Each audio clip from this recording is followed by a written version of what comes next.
I was 6 years old the first time I went camping with my family. It was a big trip. My mom and dad, my aunt and uncle, and my cousins with their parents. We packed up the cars with everything we needed: tents, sleeping bags, food, and supplies. The air was thick with the smell of pine as we arrived at the campsite deep in the woods, surrounded by tall trees that swayed gently in the wind. The sun hung low in the sky, casting long shadows over the dirt road as we unloaded our gear and set up our tents. The day was normal, fun even. We walked around the campsite, exploring the nearby trails and playing near the fire. My cousins and I ran between the trees, our laughter echoing through the forest. The adults grilled hot dogs over the fire, their voices blending with the crackling flames. The smell of burning wood mixed with the savory scent of food, making my stomach growl with hunger. When the sun started to dip behind the trees, we all huddled around the fire, roasting marshmallows and sharing stories. Everything felt safe, warm, like nothing in the world could go wrong. But when night fully settled in, things changed. My uncle, always the one to make things fun and sometimes a little scary, decided to tell us a bedtime story. Only it wasn't just any story, it was a song. He sang it in a low, eerie voice, drawing out each word, making every syllable feel heavy, like it carried some dark secret. The firelight flickered on his face, casting strange shadows across his features as he scratched at the air and the rough bark of a tree beside him, pretending to be a bear lurking in the darkness. If you go down in the woods today, you're sure of a big surprise. If you go down in the woods today, you'd better go in disguise. For every bear that ever there was will gather there for certain. Because today's the day the teddy bears have their picnic. His voice crawled under my skin, making me shiver despite the heat from the fire. The way he spoke, the way his fingers scraped against the tree trunks. It was as if he wanted me to believe something was really out there, hiding in the dark, waiting. My mind started playing tricks on me. The trees no longer looked like trees, but tall figures looming in the night. The rustling leaves weren't just the wind, but something moving, creeping closer. The song continued, each verse more unsettling than the last. When he finally finished, he just smiled, acting as if he hadn't just filled my head with terrifying thoughts before sending me off to bed. I didn't want to leave the fire, the warmth, the light, but eventually, the adults put out the flames, and we retreated into our tents. The moment I lay down, I felt exposed. The tent walls were thin, just fabric separating me from whatever was out there. My imagination ran wild. Every small sound, the rustling of leaves, the snapping of twigs, became something sinister. Then, suddenly, there was a loud scream. My mom. I shot up, heart pounding so hard it hurt. My dad scrambled out of the tent, and I heard hurried voices outside. I wanted to cry, but I forced myself to stay still, ears straining. Then I heard someone laugh, my uncle. "Just bats," he said, his voice amused. "Bats, just bats." But the fear didn't leave me. If there were bats, what else could be out there? Couldn't sleep. My dad must have sensed it because he brought a hunting knife into the tent, setting it down in the open where I could see it. "Nothing's going to happen," he said. But the words didn't make me feel any safer. The knife was just a reminder that there was something to be afraid of. The night stretched on forever. Every time I started to drift off, a noise would snap me awake. Something was walking nearby. Slow, careful steps. They would stop, then start again. I held my breath, straining to hear. Then came the scratching. Light, almost hesitant at first, then firmer, like whatever it was knew I was awake. I wanted to scream, but my voice was trapped in my throat. The scratching moved around the tent, circling. Then a shift, a press against the fabric. Something or someone was touching it. I clenched my eyes shut, waiting for my dad to notice. But just as suddenly as it started, the sound stopped. I didn't dare move, didn't dare breathe. I stayed like that until exhaustion finally pulled me under. The next morning, everything looked normal. No one mentioned anything strange. My uncle grinned at me over breakfast, humming that stupid song under his breath.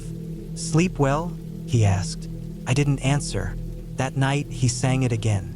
And again the night after that. The entire trip, I barely slept. Even when we got home, the fear lingered. Anytime someone mentioned camping, I'd feel sick. The thought of sleeping outside again, surrounded by darkness, made my stomach twist. Years later, when I was about 8, I stayed the night at my uncle's house. He thought it would be funny to sing the song again while I was alone in the basement. His voice floated down the stairs, slow and taunting. Even though I was older, it still sent chills down my spine. The walls of the basement felt like they were closing in. I hated it.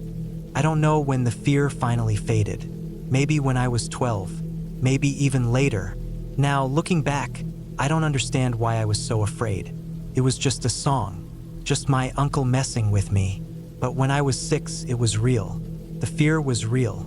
Now, I love camping. It's one of my favorite things to do. I love the woods, the quiet, the thrill of the unknown. Maybe, in a weird way, those nights of terror made me appreciate it even more. But sometimes, when I'm lying in a tent, listening to the sounds outside, I remember that feeling, that deep, gut-wrenching fear. And I wonder, what if something really was out there that night? This past weekend, my partner and I decided to take a trip up to our usual camping spot. It was a quiet, secluded place up in the mountains, a place we had been coming to for years. We loved it for its solitude. There were never too many people around, maybe 1 or 2 hunters or fishers miles away from our actual campsite. But this time, it was different. When we arrived and scoped the area, we found it completely empty. Not a single soul in sight. No parked cars, no distant campfires, no sounds of human activity at all. It was strange, but we shrugged it off. The peace and quiet were part of the appeal, after all. We set up camp as usual, pitching our tent near the tree line, gathering wood for the fire, and getting comfortable. Like every year, we had brought along my parents' small, elderly dog. He had never had an issue up here before. He was always happy just lounging by the fire or curling up inside the tent at night. After setting everything up, we ate our dinner and cracked open a few beers, enjoying the calm. The only sounds were the crackling fire and the distant rustling of leaves in the breeze. As the night wore on and the temperature started to drop, we decided to call it a night. The tent was unzipped, leaving only the mesh closed so we could let in some of the cool air. That's when I noticed something odd. My dog, usually the most easygoing pup, was sitting up, completely alert, staring through the mesh into the darkness beyond. His nose twitched, sniffing intently, his ears perked up, his body rigid. I frowned, watching him. He wasn't settling down, wasn't curling up like he normally did. Instead, he was locked onto something unseen. My partner noticed too. Probably just a raccoon or something. I muttered, but even as I said it, I didn't believe it. Something about his posture, his intense focus, sent a small shiver up my spine. We decided to step out and check the perimeter of the camp. Armed with only a flashlight, we swept the beam through the trees, looking for any signs of movement. Nothing. We shrugged it off and sat by the fire a little longer, figuring we'd let the flames burn down a bit more before heading back in. The dog still wasn't comfortable, though. He was sitting stiffly by my feet, eyes trained on one particular spot in the woods. Then he let out a deep, guttural growl. I'd never heard him growl like that before. It wasn't a quick bark at a squirrel or a whine of discomfort. This was something primal, a warning. My skin prickled. My partner and I exchanged looks. We sat still, listening. The woods were eerily silent. No crickets, no rustling leaves, nothing but the sound of the fire crackling. I gripped the hunting knife we always kept nearby while my partner grabbed the small axe we used for chopping wood. The dog growled again, louder this time. His little body trembled with tension. Then, without warning, he started barking aggressively in the direction he had been staring. My heart started pounding. We flipped on the truck's headlights, illuminating the area in front of us. The forest looked normal, just trees and underbrush, shadows stretching long under the artificial light. But something felt wrong. The dog slowly calmed, still tense, still staring, but his barking stopped. For a few minutes, we just sat there, gripping our makeshift weapons, waiting, listening. Nothing happened. After a while, I let out a breath. Maybe it really had just been an animal passing through. Coyote, maybe. We turned off the lights, went back to the fire, and tried to relax. The night stretched on, and the dog seemed to settle a bit, curling up next to me but still keeping one ear perked. Then snap. A loud, unmistakable crack of a branch breaking. Close. Too close. 10 feet away. I barely had time to react before the dog was up again, barking furiously, his little body rigid with fear. My stomach dropped. Something was out there, watching us, stalking us. We didn't wait to find out what it was. Without hesitation, we grabbed the dog, bolted for the truck, and locked ourselves inside. My heart was pounding so hard I could hear it in my ears. My partner was gripping the axe tightly, scanning the darkness outside the windshield. The truck's headlights illuminated the trees, but there was nothing, just empty forest. We sat there, waiting. 10 minutes passed, then 20, then 30. The dog finally started to relax, and we took that as a sign that whatever it was had moved on. Cautiously, we stepped back out and returned to the fire. But my body was still tense, every nerve on edge. The dog stayed close to my leg, his hackles still slightly raised. Then, another sound. This time, it wasn't a branch. It was footsteps, slow, deliberate, crunching against the forest floor. I felt my breath hitch. My partner and I locked eyes. We didn't say a word. We grabbed what we could, threw it into the truck as fast as possible, and peeled out of there, leaving the tent and most of our gear behind. We drove down that mountain road faster than I ever had before, my hands gripping the wheel so tightly they ached. My partner kept looking behind us, but there was nothing. No glowing eyes in the dark, no movement in the rearview mirror, just an empty, winding road leading back to safety. When we got back to town, we told my partner's parents what had happened. They laughed, called us paranoid, said we were overreacting. But I know what I heard. Something was out there, watching us, and I don't think it was just an animal. We've been camping at that spot for years. We've seen bears, we've heard wolves, we've even encountered a cougar once, and none of those experiences ever felt like this. Something stalked us that night, something patient. I don't think we'll ever go back. I don't know why we thought it was a good idea, but when you're young and dumb, decisions don't always make sense. It was the summer of 2004, and my buddy Jake and I were road tripping across the country. We were both in our mid-20s, free-spirited and eager to see as much as we could before life eventually roped us into responsibility. Most nights, we crashed with friends we knew in different cities, and when that wasn't an option, we found cheap motels or bed and breakfasts. It was a loose plan, and we liked it that way. That night, we were in some small mountain town in Colorado. We had originally planned to stay at a motel on the edge of town, but the night had gotten away from us. We'd stopped at a cafe earlier that evening, met some locals, and ended up bar hopping with them until way later than we intended. By the time we stumbled back to the motel, the front desk clerk just shook his head. "No vacancies," he said. Jake and I stood there for a moment, our alcohol-addled brains struggling to come up with a plan B. We were both exhausted, and finding another place to stay felt like too much work. That's when Jake had the idea to just drive up one of the mountain roads and camp out in the car. "It's a clear night," he said. "We don't even need a tent.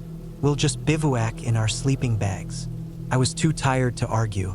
We picked up some bottles of water from a gas station and drove up into the dark hills. The road twisted and turned, the lights of the town shrinking behind us until there was nothing but the eerie glow of our headlights bouncing off the trees. After about 20 minutes of driving, we found a small clearing just off the road, a perfect little spot to crash for the night. The air was cool, and the stars were endless above us. Felt peaceful. We each took a couple of Benadryl to knock ourselves out and climbed into our sleeping bags. The ground was hard, but exhaustion had a way of making any surface comfortable enough. My eyes barely had time to close before I was slipping into unconsciousness. Then, sometime later, I felt something, pressure on my shoulder. It wasn't a shake, not really, but something firm enough to pull me back toward wakefulness. My mind fought against it, groggy from the Benadryl, slow from the alcohol, but eventually, I realized someone was standing over me. I blinked up at him, my breath catching in my throat. He was an old man, his face half hidden in the shadows of his scraggly beard. His clothes were old, worn. His eyes, dark and unreadable, fixed on me. Couldn't move, couldn't speak. My heart hammered in my chest. He tilted his head slightly, his voice low and steady. What should I do to a couple of people trespassing on my land? My brain barely processed the words before my mouth blurted out the first thing that came to mind. Nothing. Beside me, Jake was already scrambling to sit up. "We'll leave right now," he said, his voice thick with fear. Neither of us wasted a second.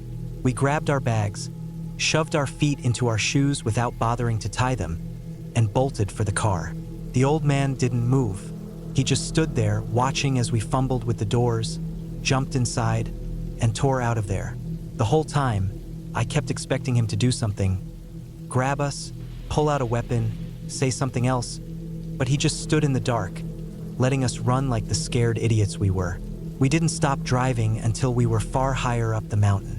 I don't even remember deciding to stop, but eventually, we pulled off the road at another clearing. This one felt safer, even though we were still in the middle of nowhere.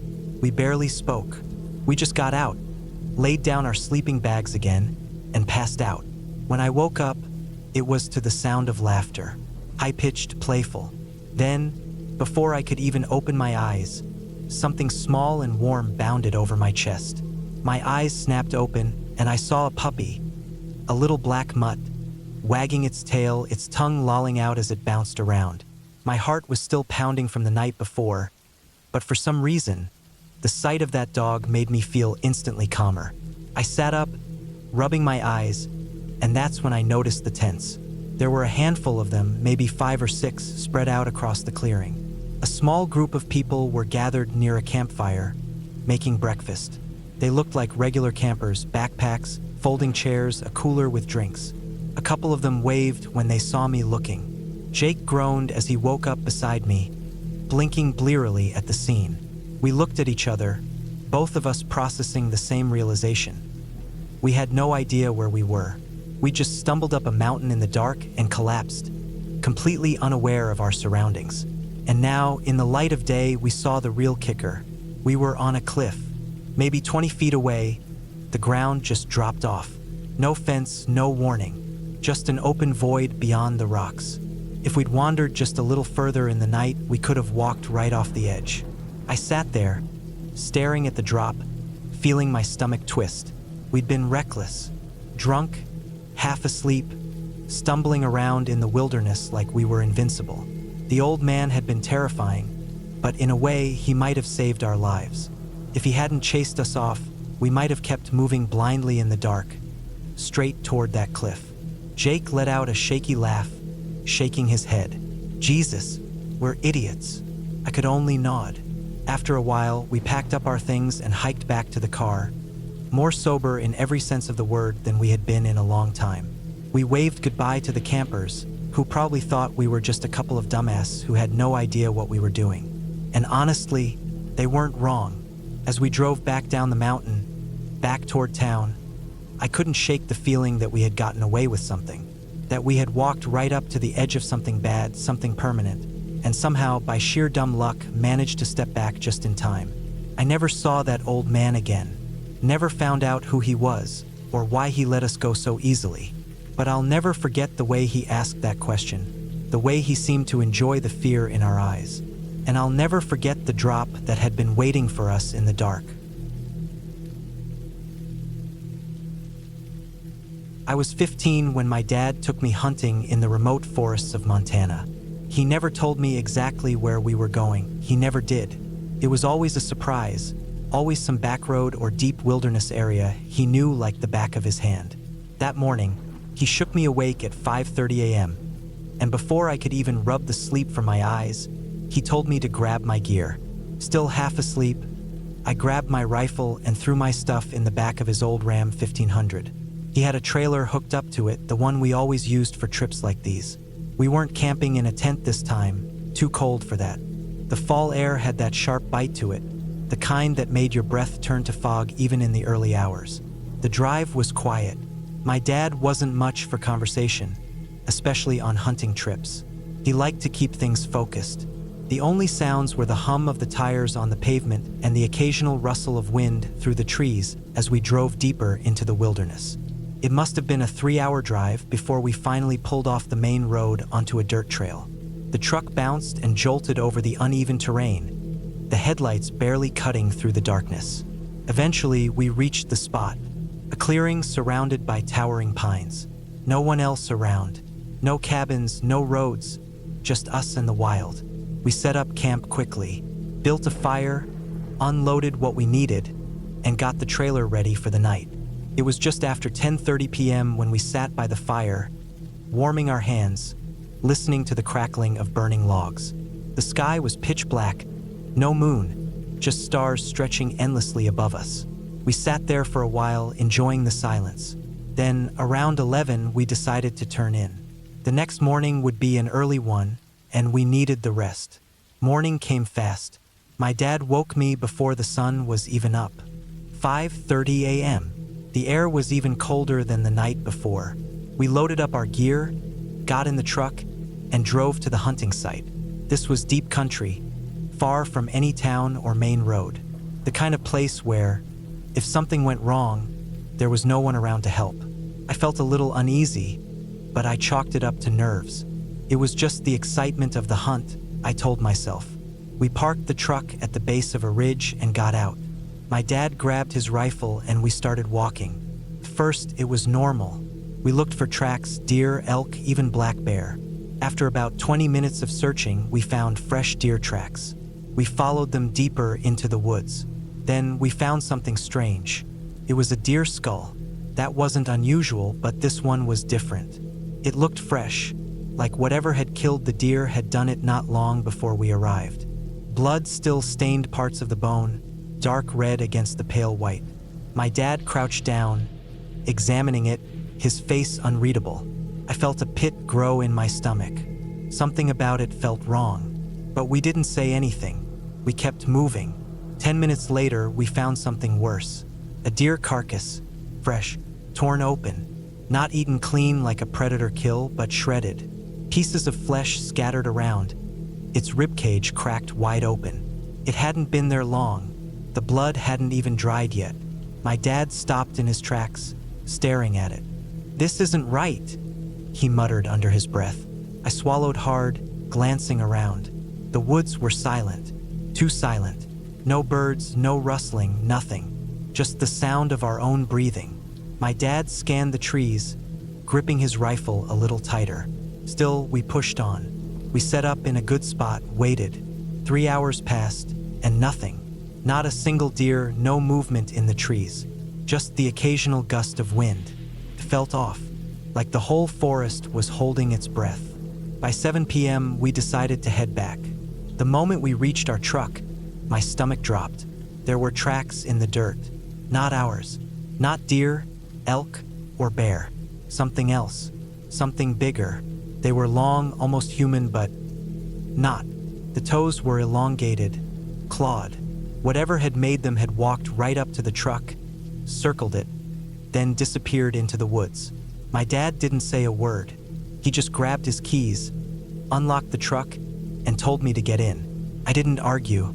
I shut the door, locked it, and kept my rifle close. The drive back was tense. The road was narrow, winding through thick forest on both sides. The darkness felt oppressive, closing in around us. I stared out the window, my heart pounding. Then I saw it. Out of the corner of my eye, something moved. Tall, thin, pale, at least 7 feet. Its skin stretched tight over its bones, its limbs unnaturally long, and its eyes, bright yellow, glowing in the dark. I turned my head fully, and it was gone. I must have gone pale because my dad noticed. He stopped the truck. He reached for his flashlight and stepped out. I wanted to tell him to stay in the damn truck, but my throat felt like it had closed up. I watched as he shined the light into the woods, and then it moved. Fast, too fast. Something shot out from the trees, just at the edge of the light. A flash of pale skin, bony limbs, and those goddamn yellow eyes. My dad raised his rifle and fired. The shot echoed through the forest, and then the scream. It was like nothing I'd ever heard. Not human, not animal. Something in between, a high-pitched wail that made my skin crawl. My dad jumped back in the truck, slammed the door, and floored it. We didn't stop. We didn't talk. We just drove. For hours. All the way back home. Neither of us spoke about it after that. Not once. We never went back to that spot. My dad never even mentioned hunting in that area again. To this day, I don't know what I saw. I don't want to know.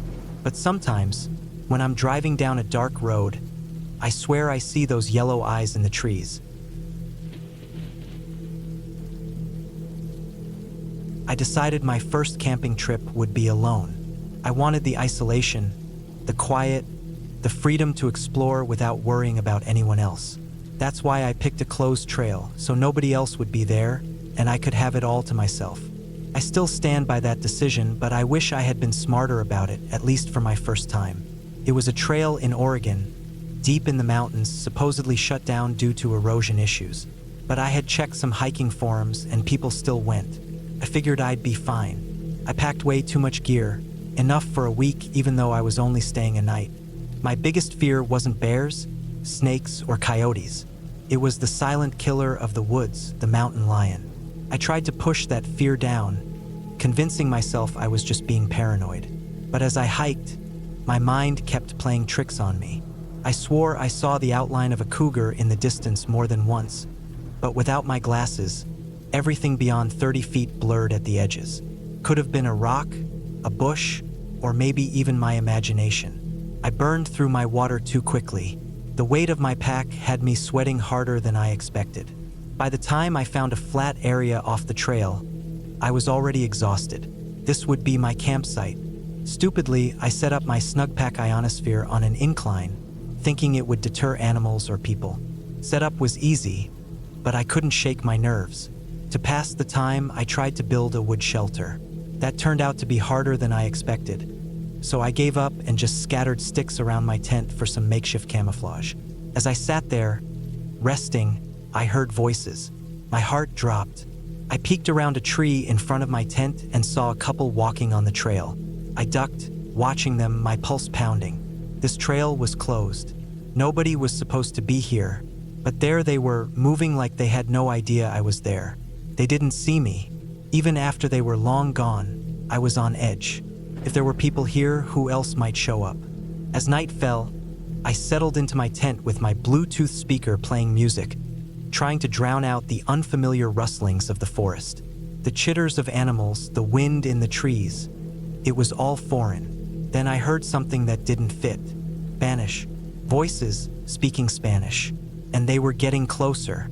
I turned off the music immediately, straining to listen.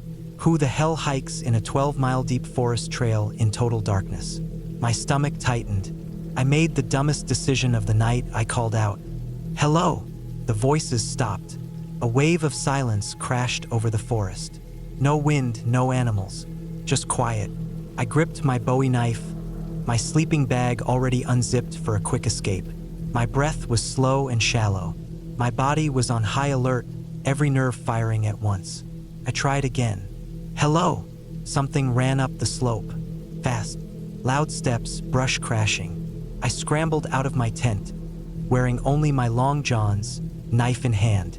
My flashlight beam cut through the trees, but I saw nothing. I ran onto the trail, scanning for movement. Nothing. Then I lost it. "I'm gonna gut you and feed on your corpse, you son of a bitch," I shouted into the trees. "You think I'm not armed out here? I'm crazy. I'll kill everyone I want to." I was shaking, knife gripped so tight my hand hurt. My breath came in short bursts. I stood there waiting, but nothing moved. Eventually, I backed into my tent. I needed to get through the night. I called my best friend just in case. If something happened, someone needed to know where my body would be found. He answered, but he couldn't understand me. My voice was shaking too much. I felt completely alone. I hung up and waited for sunrise. That's when the second scariest part of the night happened. I woke up to a sound right behind my tent. A wooden stick thudding against another. Something had stepped near my tent and disturbed the pile of sticks. My body refused to move. I listened, every muscle locked in place. 20 minutes passed before I heard another noise. A slow, forceful inhale.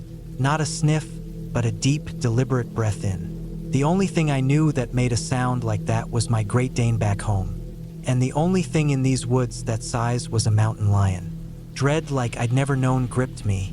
I understood in that moment what it meant to feel like prey. A wet lip smack. My dog did that sometimes before eating. I still didn't move. I stayed frozen for what felt like hours, listening, waiting. Eventually, the birds started chirping again. The sky lightened. Morning. Slowly, I unzipped the tent. My phone's battery was barely hanging on, but I managed to snap a few blurry pictures of the paw prints around my tent. They were as big as my palm. I packed up and got out of there as fast as I could, hiking back to my car in a daze. I didn't even feel relief when I finally reached it. I sat in the driver's seat, shaky, drained. Then I heard another car park. 2 high schoolers got out, speaking Spanish, backpacks slung over their shoulders. They headed onto the trail without a second thought. I watched them disappear into the trees. I started the engine and drove home, the night playing over and over in my mind. The voices, the footsteps, the breath behind my tent, the realization that I had never, not once, actually been alone out there. The first time I took my husband camping, I had no idea it would be the most stressful trip of my life. It was our first anniversary, and I wanted it to be special. He was 13 years older than me, but he had never really camped before. His family wasn't the outdoorsy type, and his idea of a camping trip had always been more about beer and bonfires than sleeping in a tent under the stars. I grew up camping every summer, hiking through thick woods, and waking up to the sound of birds and rustling leaves. I wanted to share that with him. At first, we went to a well-known state park. I won't name it, but it was one of those places that looked great on the website but felt like a crowded picnic ground with trees. It was packed with RVs, noisy groups, and more mosquitoes than I'd ever seen in my life. Our tent was pitched between a family with screaming kids and a couple who thought their dining tent was soundproof. With a lantern backlighting them, it was anything but. The next morning, I convinced him to talk to a ranger. After explaining what we were looking for, somewhere remote, quiet, and actually in nature, she refunded our remaining nights and gave us directions to a camping area deep in a state forest. 25 miles into the wilderness, it was exactly what I wanted. A clearing surrounded by towering pines, the smell of earth and damp wood in the air, and nothing but the sounds of the forest. No other people, no traffic noise, just us and nature. Setting up camp was easy. We pitched the tent, gathered firewood, and cooked a quick meal over the fire. The sun was starting to set when my husband decided he needed a cleaning stick, just a simple carved piece of wood to scrape out the fire pit. I watched him swing his knife at the end of the stick he was holding, which immediately struck me as odd.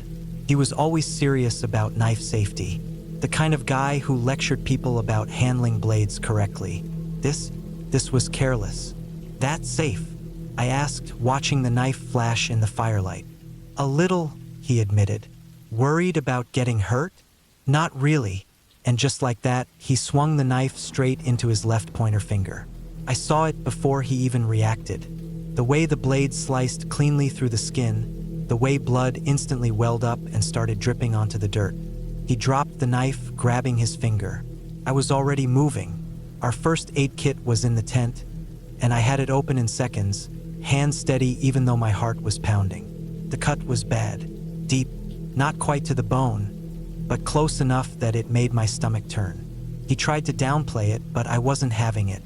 I cleaned the wound, pressed it together, and used butterfly closures to hold it shut. "We need to get you to a hospital," I said. "No way." He shot back immediately.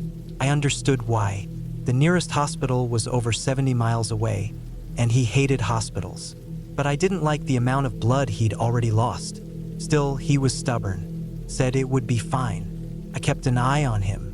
I made him keep his hand elevated, changed the bandages, and made sure it stayed clean. But he kept forgetting and bending his finger, busting the wound open over and over again. By the fourth time, I'd had enough. If this happens again, we're going to the hospital. He argued, of course, said he just kept forgetting it wasn't a big deal. But I knew I needed to keep that wound from reopening. I looked around the tent, saw an empty cigarette pack he had tossed aside, and got an idea.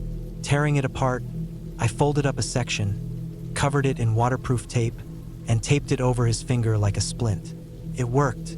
We finished our trip, packed up, and made it home just in time for him to get ready for work. He was a security guard at a hospital, ironically enough. As he sat in the car right before walking into his shift, he peeled off all the bandages and the makeshift splint, leaving just the closed wound behind. I watched, shaking my head, but what could I do? During his shift, one of the head nurses noticed his finger and asked what happened. He told her the whole story, how we had been deep in the woods, how he cut himself, how I had handled everything. She took one look at the way the wound was healing and told him I would make an excellent ER nurse. Said if I ever wanted to go to school for it, she'd personally sponsor me. I never took her up on it, but I never forgot what she said. Even now, years later, my husband still has a faint scar, but he never lost any function in that finger. And whenever I think back on that trip, I remember the stress, the blood, the stubbornness, but also the fact that I kept my head. And that, more than anything, makes me proud. A few years ago, I went camping with 10 friends at a secluded hot spring in the mountains of Northern California. It was a Friday the 13th, and the sky held a full moon. The drive to our campsite was just over an hour, and since I had work the next day, I planned to take it easy on the drinking. The place was beautiful, steam rising from the springs, surrounded by rolling hills and trees. We set up camp away from everyone else, cracked open some beers, and soaked in the springs as the sunset painted the sky in shades of orange and pink. It was perfect. After dark, a group of us decided to take a night walk. The moon was bright enough that we didn't need much light, and the idea of exploring the mountains under the stars sounded magical. But getting everyone ready was a mess. Some people were too drunk or distracted, and only 3 of us ended up going. Me, my friend Claire, her boyfriend Eric, and Eric's dog, Luna. We had one flashlight between us. In hindsight, we should have each had one, but we figured the moonlight would be enough. We walked uphill for 10 minutes before coming across a cattle guard. A metal grate in the ground meant to keep livestock from crossing. We picked up Luna and stepped over it. Beyond the cattle guard, a narrow dirt trail wound through the trees. A barbed wire fence ran alongside it, which should have been a warning to turn back. But we didn't. We kept going. A few minutes in, we heard something. A rustling sound ahead. Not a breeze through the trees, not a small animal, but something big. We stopped, scanning the brush with our flashlight. That's when we saw them. Eyes, 2 glowing eyes reflecting the light. It took a second for my brain to register what I was looking at. The body was low to the ground, muscles tensed. It was a mountain lion. It was close, too close. We froze, staring at it, and it stared right back. Instinct kicked in, we backed away slowly, careful not to turn our backs. But Luna had other plans. The moment she saw the mountain lion, she bolted to the side, running parallel to us through the brush. I could see her moving beside us, a dark shape in the moonlight. Then I realized Luna was next to us. So what was that running alongside us? I swung the flashlight toward the movement, and my stomach dropped. Another pair of glowing eyes. A second mountain lion. Smaller, but just as dangerous. We had walked straight into a mother and her cub. I felt the air leave my lungs. We were trapped, moving backward, but there was only so much space before we hit the barbed wire fence. The mountain lions weren't charging, but they weren't leaving either. Every step we took, they took too. Silent, watching, we reached the fence. Nowhere else to go. Behind us was another campsite, empty but with a few tents and a car parked nearby. The only way out was over the fence. We got Luna over first. She scrambled through, unharmed. Eric went next, but his jeans caught on the wire, and he sliced his leg open. Blood soaked through the fabric. Claire and I followed, tearing our clothes in the process. We didn't care. We were over, but we weren't safe. The mountain lions were still there, pacing on the other side of the fence. We didn't know if they'd try to follow. We didn't wait to find out. We ran straight for the car in the empty campsite, yanked the doors open, and jumped inside. Eric slammed his hand on the horn, blasting the sound into the night. Over and over, anything to scare them off. We yelled too, making sure anyone nearby knew what was happening. But nobody came out, not a single person. Claire swore she heard something, a muffled scream, like someone was trying to call for help. But Eric wasn't listening. He just wanted to leave. I wasn't sure what to believe. Maybe it was the wind. Maybe it was nothing. But maybe it wasn't. We stayed in the car for a few minutes before cautiously stepping out. The campsite still looked abandoned. No movement, no lights, just empty tents and silence. It was eerie. We left quickly, sticking to the road this time. I didn't breathe properly until we were back at our own camp.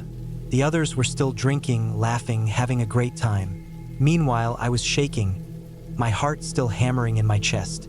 Every rustling noise made me jump. The fear wouldn't let go. I climbed into the car and locked the doors. But I wasn't alone for long. Claire got in, bringing a bottle of tequila and a handful of mushrooms. She sat beside me, covered in gnats from the cracked sunroof, and told me if we were going to die that night, we might as well be happy about it. I laughed. It wasn't funny, but I laughed. And somehow, I got out of the car and joined everyone by the fire. I drank. I tried to have fun, but I didn't sleep that night. I kept hearing things in the darkness, kept picturing those glowing eyes watching from the trees. The next morning, I was hungover as hell. I no-showed at work, got fired, didn't care.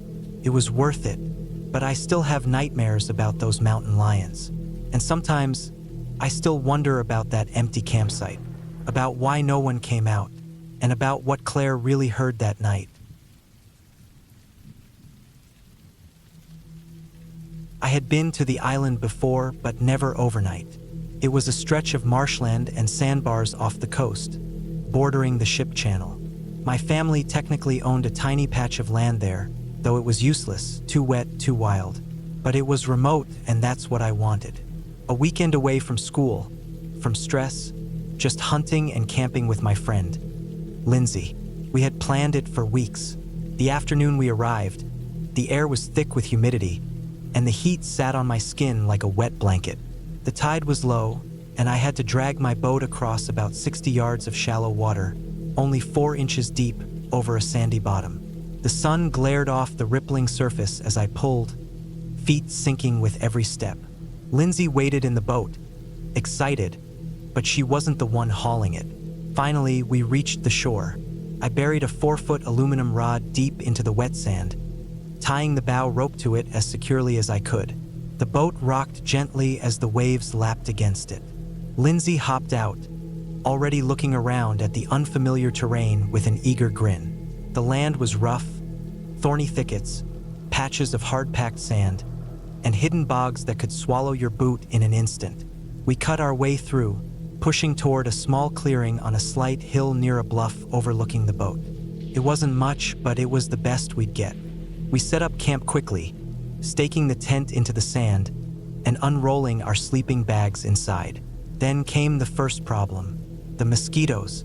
We had forgotten repellent, and the bloodsuckers were everywhere, swarming, whining in our ears, biting every inch of exposed skin. It was unbearable. We swatted, cursed, tried to cover up, but it was useless.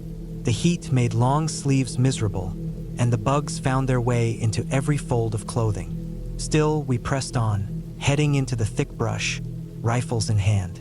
The signs of wild hogs were obvious: fresh tracks, torn up ground where they had rooted for food. Big ones, too. I had hunted pigs before. They weren't just dangerous. They were mean. But the evening was quiet. We didn't see a damn thing, aside from a sunset that painted the sky in streaks of gold and red. That was the last peaceful moment of the trip, because then it all went to shit. Darkness fell, and I realized I had no flashlight, just the laser sight on my AR. We started back toward camp, cutting through the thick brush. That's when we heard them. Pigs, crows, snapping twigs, heavy bodies moving fast through the underbrush, grunting, snorting. They were circling us, darting in and out of the shadows. I lifted my rifle, but the laser sight was useless. A tiny red dot in the dark didn't help me see what was charging through the trees. Lindsay was breathing fast, on the edge of panic. "Stay close," I muttered, barely above a whisper. We moved slowly, pushing forward, branches snapping underfoot. The pigs crashed around us, but they didn't charge. Not yet. It felt like an eternity, but eventually, the sounds faded. We stumbled out of the brush and onto the sand, camp just ahead. Then we had to deal with the cows. A small herd of wild cattle had wandered into our camp, sniffing through our supplies. I shouted, waving my arms. They scattered, but not before one of them trampled a tent pole, snapping it in half. The tent sagged, but it would hold. We started a fire, cooked what little food we had, and tried to shake off the stress. The heat and humidity hadn't let up, and now the fog was rolling in thick. Everything felt damp. My clothes clung to my skin. My hair dripped with moisture. We crawled into the tent, exhausted, but sleep wouldn't come. The humidity was suffocating. The fog made it worse, dripping from the tent roof, soaking everything. I tossed and turned, drenched in sweat one moment, shivering the next. The dampness seeped into my bones. Then came the sound. At first, I thought it was thunder, a distant rumble growing louder, but it didn't stop. It built and built, a deep, rolling roar. Then the ground trembled. The air seemed to vibrate around me, and I knew, the boat. I tore out of the tent, feet sinking in the wet sand, heart pounding. I had no light, just the laser sight and the dim glow of the moon through the fog. I reached the bluff and looked down. The shoreline was gone. Waves crashed violently against the land, churning sand and debris.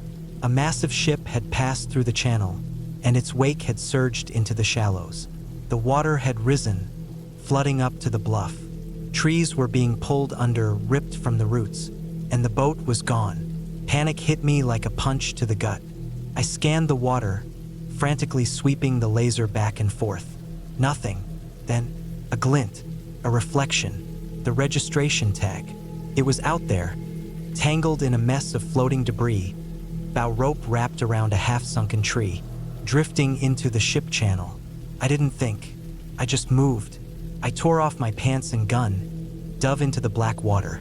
It was shockingly cold. The current dragged at me, pulling me away from shore. I swam harder, pushing against the tide, against the swirling eddies. Logs and broken branches bobbed around me, threats I couldn't see until they were inches away.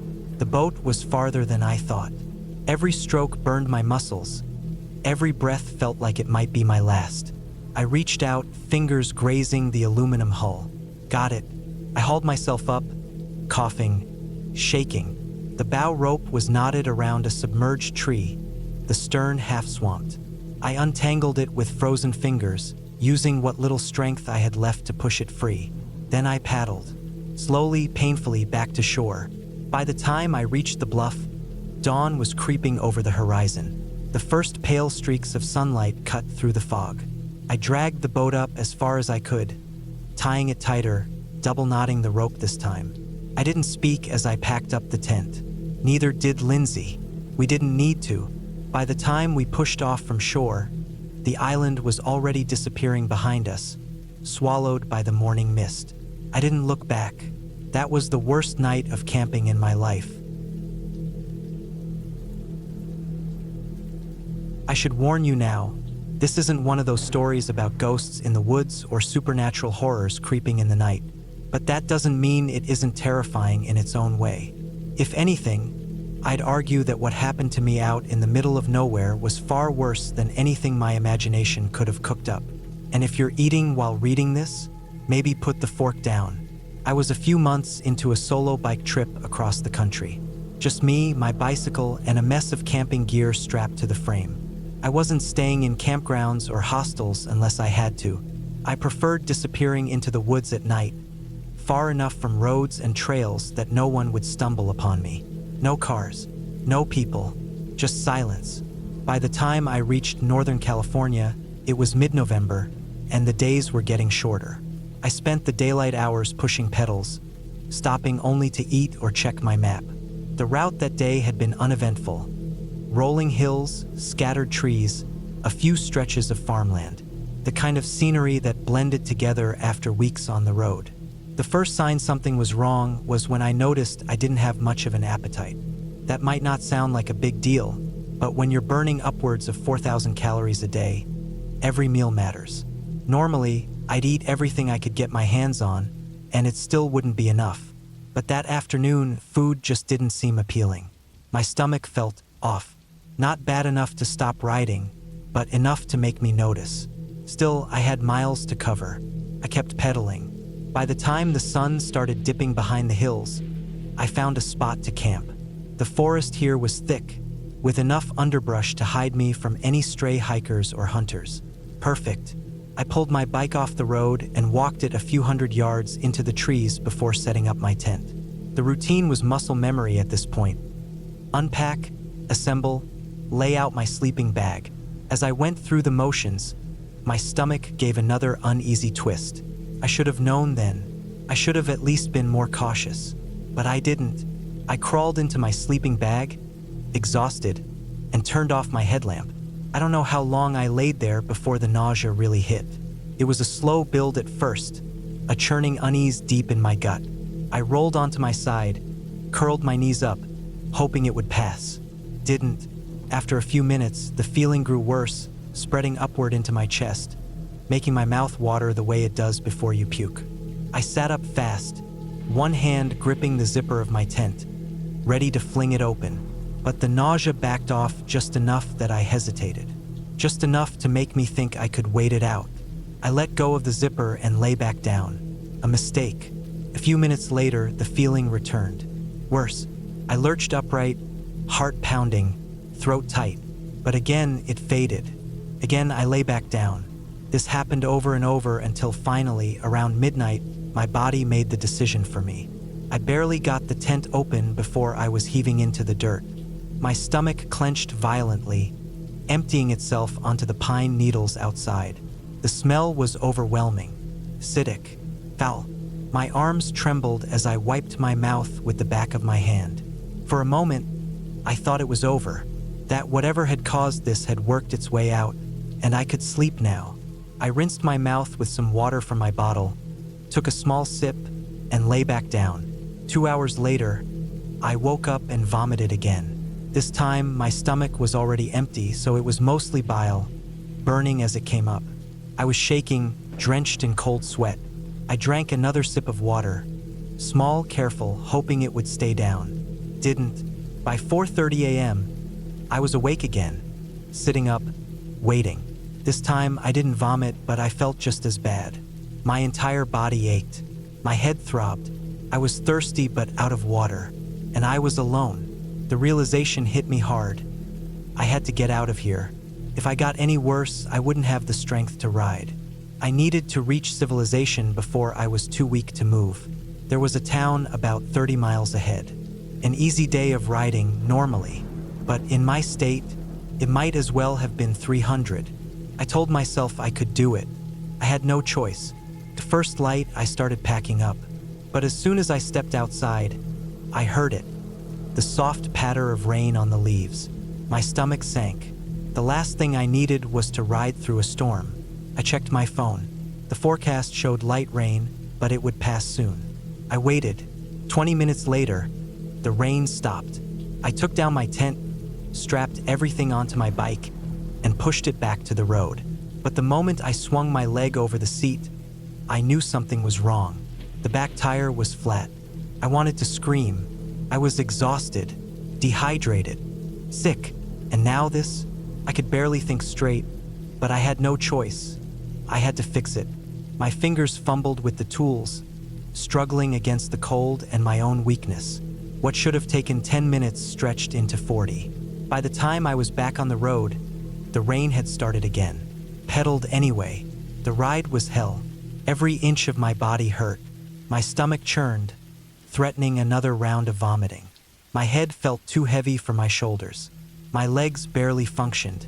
I was shivering in the cold rain, soaked to the bone, each drop like needles against my skin. I don't remember much of the ride itself, just flashes, pavement blurring beneath me, breath coming in ragged gasps, the way my hands shook on the handlebars.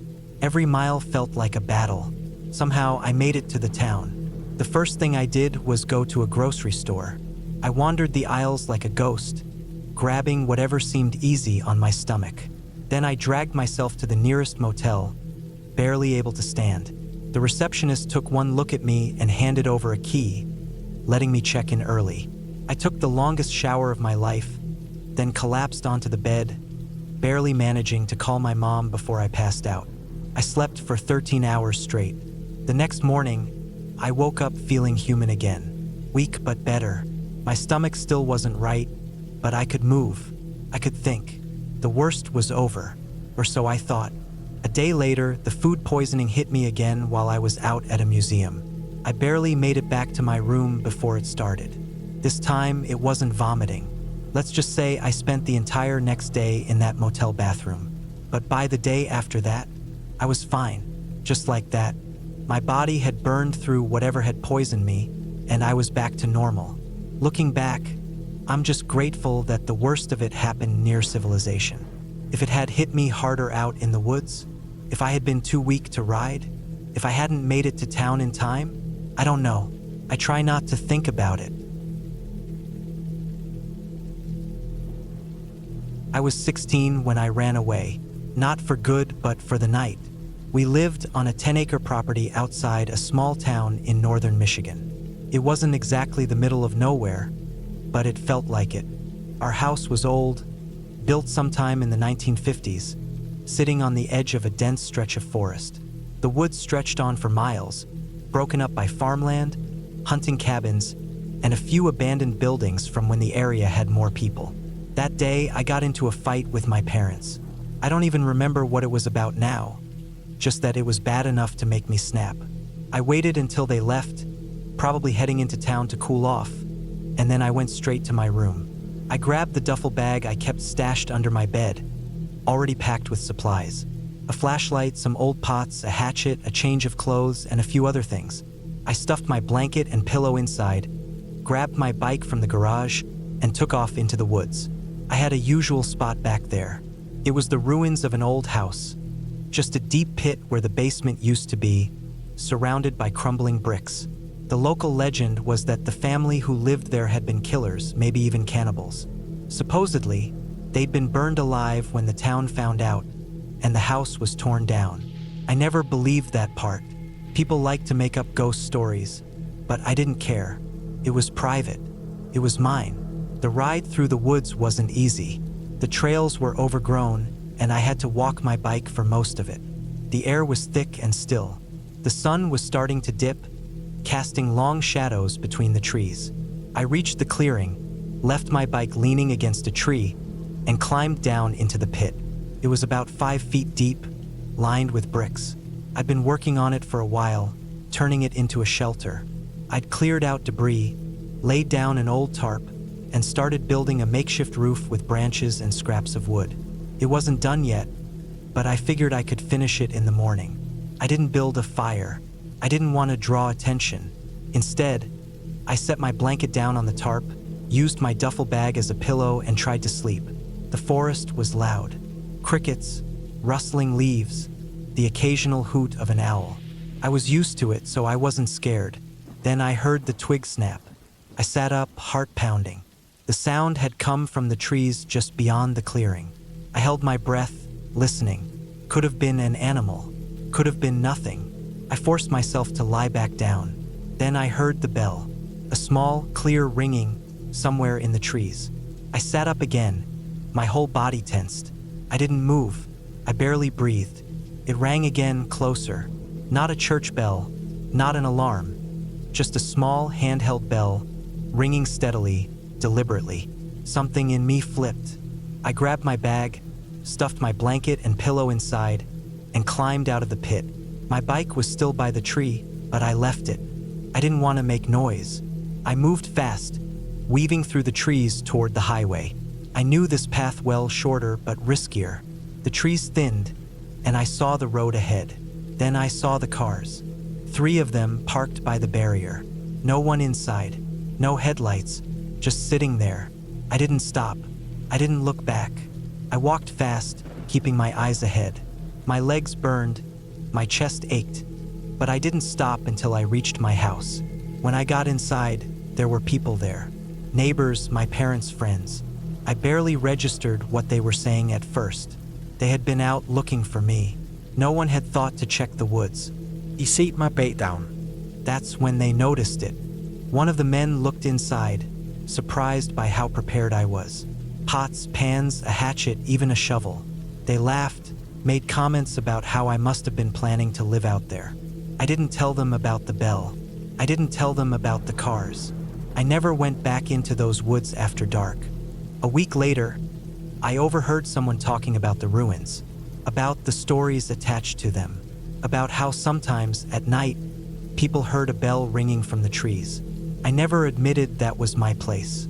I never told anyone how close I had been to whoever or whatever was out there that night. It was late September 2017. My buddy, Jake, and I had decided to take a midweek camping trip deep in the Montana backwoods. We figured it would be a good way to get away from everything. No work, no responsibilities, just us, nature, and some good old-fashioned shooting the next day. The closest town was barely a speck on the map, maybe 500 people, about an hour and a half away. Once we turned off the highway, it was another 30 miles of winding dirt roads through thick pine forest before we found our spot. By the time we had camp set up, it was about 7 p.m. The sun had just started dipping below the tree line, casting long shadows across our campsite. We had a decent-sized clearing with a fire pit right in the middle. The truck was parked a little ways off, and we had the tent set up near the fire. After getting settled, we got a good fire going and threw on some hot dogs. The air was crisp, the smell of pine heavy, and aside from the occasional crackling of the fire, everything was still. We were just kicking back, talking about random shit, work, past camping trips, a crazy bar fight Jake had gotten into a few years back. Typical campfire conversation. We had a bag of chips between us, beer in hand, and we were just enjoying the quiet. Then, somewhere up the slope behind us, we heard a branch snap. Both of us froze. It wasn't the wind. It was the kind of sound something makes when stepping on brush, deliberate, weighty. We stayed quiet, listening. Nothing. After a few seconds, we shrugged it off and kept talking, but it didn't take long before we heard it again. Rustling, twigs breaking, the sound of something coming down the mountain. We stopped. The sound stopped. At this point, we were a little on edge, but we weren't exactly freaked out. We were deep in the woods, after all. Could have been a deer, an elk, maybe even a bear sniffing around. Not unheard of. But what made it weird was how the movement seemed to mirror us. When we talked, it moved. When we stopped, it stopped. Jake reached over and grabbed his flashlight. He clicked it on and swept it up the tree line. Nothing. Just trees, shadows, and the occasional wisp of fog rolling through the branches. Probably an animal, I muttered. But even as I said it, I wasn't convinced. We went back to talking, though now it was forced, like we were trying too hard to act normal. A few minutes passed, and sure enough, the rustling started again. It was getting closer, maybe 300 feet away now, just beyond the reach of the fire's glow. We stopped. The sound stopped. I could feel my pulse in my ears. Jake leaned forward. "That ain't normal," he whispered. "Nope." A few seconds of silence stretched between us before I made up my mind. I got up, walked over to the truck, and grabbed my rifle. I wasn't about to take any chances. Jake stood up too, his flashlight still pointed at the tree line. That's when it moved again. Fast. Whatever it was, it closed the distance by another 50 feet in just a few seconds. It was right on the edge of the clearing now, just beyond the firelight. Couldn't see it, but I could feel it, watching us. I lifted the rifle, aimed at the dark, and pulled the trigger. A single shot into the air. The crack of the gunshot echoed off the mountains. For half a second, everything was still. Then it bolted. The sound of something massive tearing through the brush, snapping branches, kicking up dirt. It wasn't running away, it was climbing, straight up the mountainside. Fast, too fast. I've seen deer run. I've seen bears charge. This wasn't either. It moved like nothing I'd ever seen before, covering what had to be 400 feet in half a minute, in the dark through dense forest. We stood there, listening as the sound of breaking branches faded higher and higher up the mountain. Then silence. Neither of us spoke for a long time. Eventually, I let out a shaky breath. That was no damn elk. Jake shook his head. Hell no. We didn't sleep that night. We sat by the fire, rifles in hand, watching the darkness. At first light, we packed up and got the hell out of there. We haven't been back since. The summer of 2018, my wife, our 3 kids, and I took a long-awaited camping trip to the Adirondacks in upstate New York. We had planned this for months. A full week of hiking, exploring, and just enjoying the wilderness together. The place we chose was a well-known campground near Indian Lake, a beautiful, rugged area with miles of trails, crystal clear water, and dense forests stretching for miles in every direction. The first couple of days were perfect. We spent time hiking up Bald-Face Mountain, taking in the breathtaking views, and exploring a series of waterfalls and swimming holes along the way. The kids loved every minute of it, and so did we. Nights were spent around the fire, roasting marshmallows and listening to the distant sounds of the forest. It felt like the kind of trip we'd always wanted, simple, adventurous, and unforgettable. But the second night, things took a turn. We had spent the whole day hiking a long, grueling section of the Ridge Trail. By the time we got back to camp, the sun was already dipping below the trees, casting long shadows across the site. We were exhausted, but we still had to make dinner, clean up, and secure everything before heading to bed. It was close to 10 p.m. when I was finishing up putting our cooler and food supplies in the car. That's when I saw it. A black bear, easily 300 pounds, was walking straight toward our campsite. He was so close that I could see the moisture on his nose and the glint in his eyes as he sniffed the air. I froze. My heart hammered in my chest as I realized that if he wanted to, he could close the distance in a second. The kids were still inside the tent, but my wife was right behind me, unaware of what was happening. Instinct kicked in. I grabbed the nearest thing I could find, a big metal spoon and a pot we had used earlier. With one sharp clang, I smacked the spoon against the pot right in front of the bear's face. The sound shattered the stillness of the night, and for a moment, the bear hesitated. Then he bolted, crashing through the underbrush and disappearing into the dark. My body sagged with relief, but that relief was short-lived. Less than 5 minutes later, the bear was back. I did the same thing, banging the pot and following him as he retreated. This time, I made sure to keep chasing him further into the woods, making as much noise as I could. He finally disappeared for good, but my hands shook for a long time afterward. I barely slept that night, listening for any sign that he might return. That moment stuck with me as one of the scariest things I had ever experienced in the wild. But it still wasn't the worst part of the trip that came on our last night. It was the 4th of July, and the day had been hot and sunny. We spent the afternoon at the lake, then drove into town to watch the fireworks. It was a great night, and by the time we returned to camp, we were all tired but content. We settled in, expecting one final peaceful night before heading home the next day. Just before midnight, everything changed. The wind started first, a sudden gust rattling the rainfly of our tent. Within minutes, it grew stronger, turning into a relentless howling force. Then came the rain, pounding, unrelenting, and cold. It hammered down so hard that water started seeping under the tent, soaking everything inside.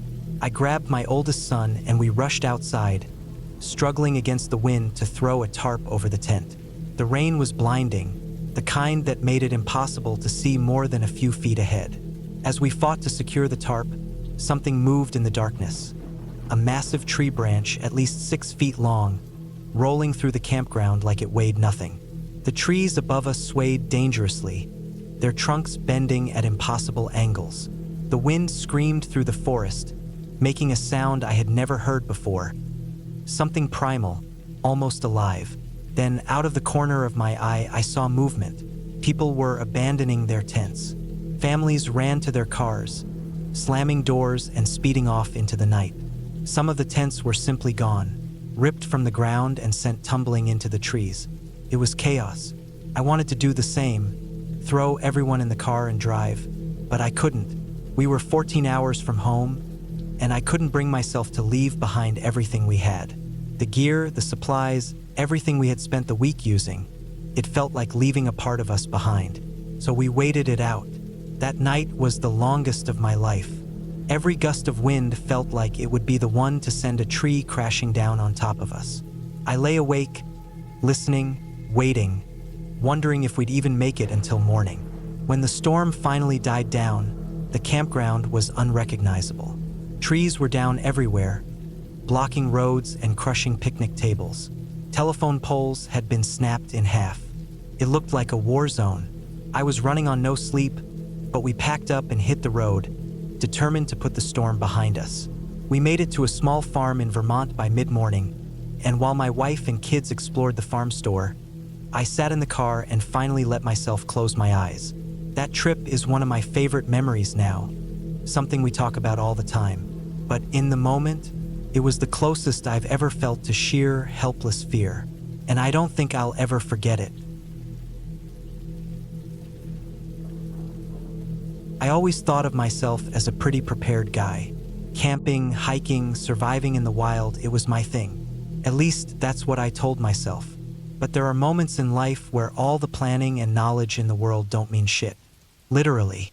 It was mid-October, and my girlfriend, Lauren, and I had decided to do some dispersed camping deep in the woods of northern Montana. We wanted solitude. No crowded campgrounds. No screaming kids. Just us, the trees, and the cold air. It had been a while since we got away from everything, and I was excited for the trip. Dispersed camping isn't for the faint of heart. No toilets, no running water, everything you bring in, you pack out. That also includes waste. I'd done it before, so I knew the drill. Bury your shit at least 6 inches deep, at least 200 feet from any water source. Standard leave no trace rules. Lauren had bought a new collapsible shovel for the trip, something she was oddly excited about. She packed it before I even had the chance to check it out, tossing it in with the rest of our gear. The first day was uneventful. We found a nice clearing about 4 miles from where we parked the truck, surrounded by towering pines. The air was crisp, maybe in the low 40s, but manageable. We set up camp, started a fire, and cooked some canned chili. I didn't think much of it at the time, but that chili would become my worst enemy. As the sun dipped below the trees, the temperature plummeted into the 30s. We bundled up in our sleeping bags, trying to conserve warmth. The wind howled through the trees, making the tent walls rattle. I drifted off into an uneasy sleep. Then, at around 2 a.m., my stomach woke me up. At first, I tried to ignore it, willing myself to go back to sleep. But it didn't take long to realize this wasn't something I could just sleep through. This was a full-blown emergency. My stomach cramped so hard I thought I was going to pass out. I shot up, scrambling for my headlamp. The cold air hit my face like a slap as I unzipped the tent. The wind made my eyes water, but I had bigger problems. I needed to shit, and I needed to do it fast. I shook Lauren's shoulder, my voice tight with panic. "Where's the shovel?" Half asleep, she mumbled something about a crate. That was all I needed. I bolted out, half-dressed, fumbling through our gear, hands shaking. The cold made everything harder. My fingers were stiff. My breath came out in frantic gasps. I pawed through the crate, tossing aside camping supplies, spare batteries, and a bundle of rope. My stomach clenched again. I was running out of time. Then I found it, or what I thought was it. It was a small, shitty plastic trowel. Not the sturdy, collapsible shovel I expected. My heart sank, but I didn't have the luxury of looking for something better. I grabbed it and ran into the trees. The ground was frozen solid. The trowel was useless. It scraped against the dirt, barely making a dent. The wind cut through my thin layer of clothing, making my body shiver uncontrollably. Every muscle in my gut was locked in a death grip. I dug with my hands, nails clawing at the dirt, flinging frozen earth aside. My breathing turned into panicked gasps. I barely managed a shallow hole before I couldn't hold it anymore. I yanked my pants down just in time, but not without disaster. It wasn't clean. My legs, my hands, everything was a mess. Then I realized my second mistake. I didn't bring toilet paper. I sat there panting, heart hammering. The cold bit at my exposed skin. My only option was my dirt-covered hand. I did my best, smearing filth and soil, feeling more animal than human. It was miserable. I wanted to scream. Then came the final humiliation. I had to wash myself. There was a small creek nearby, and I stumbled toward it, legs trembling, body shaking from more than just the cold. The water was like knives against my skin. I scrubbed as best I could, my breath coming in sharp, ragged bursts. By the time I stumbled back to the tent, I was half frozen, completely humiliated, and more exhausted than I'd ever been in my life.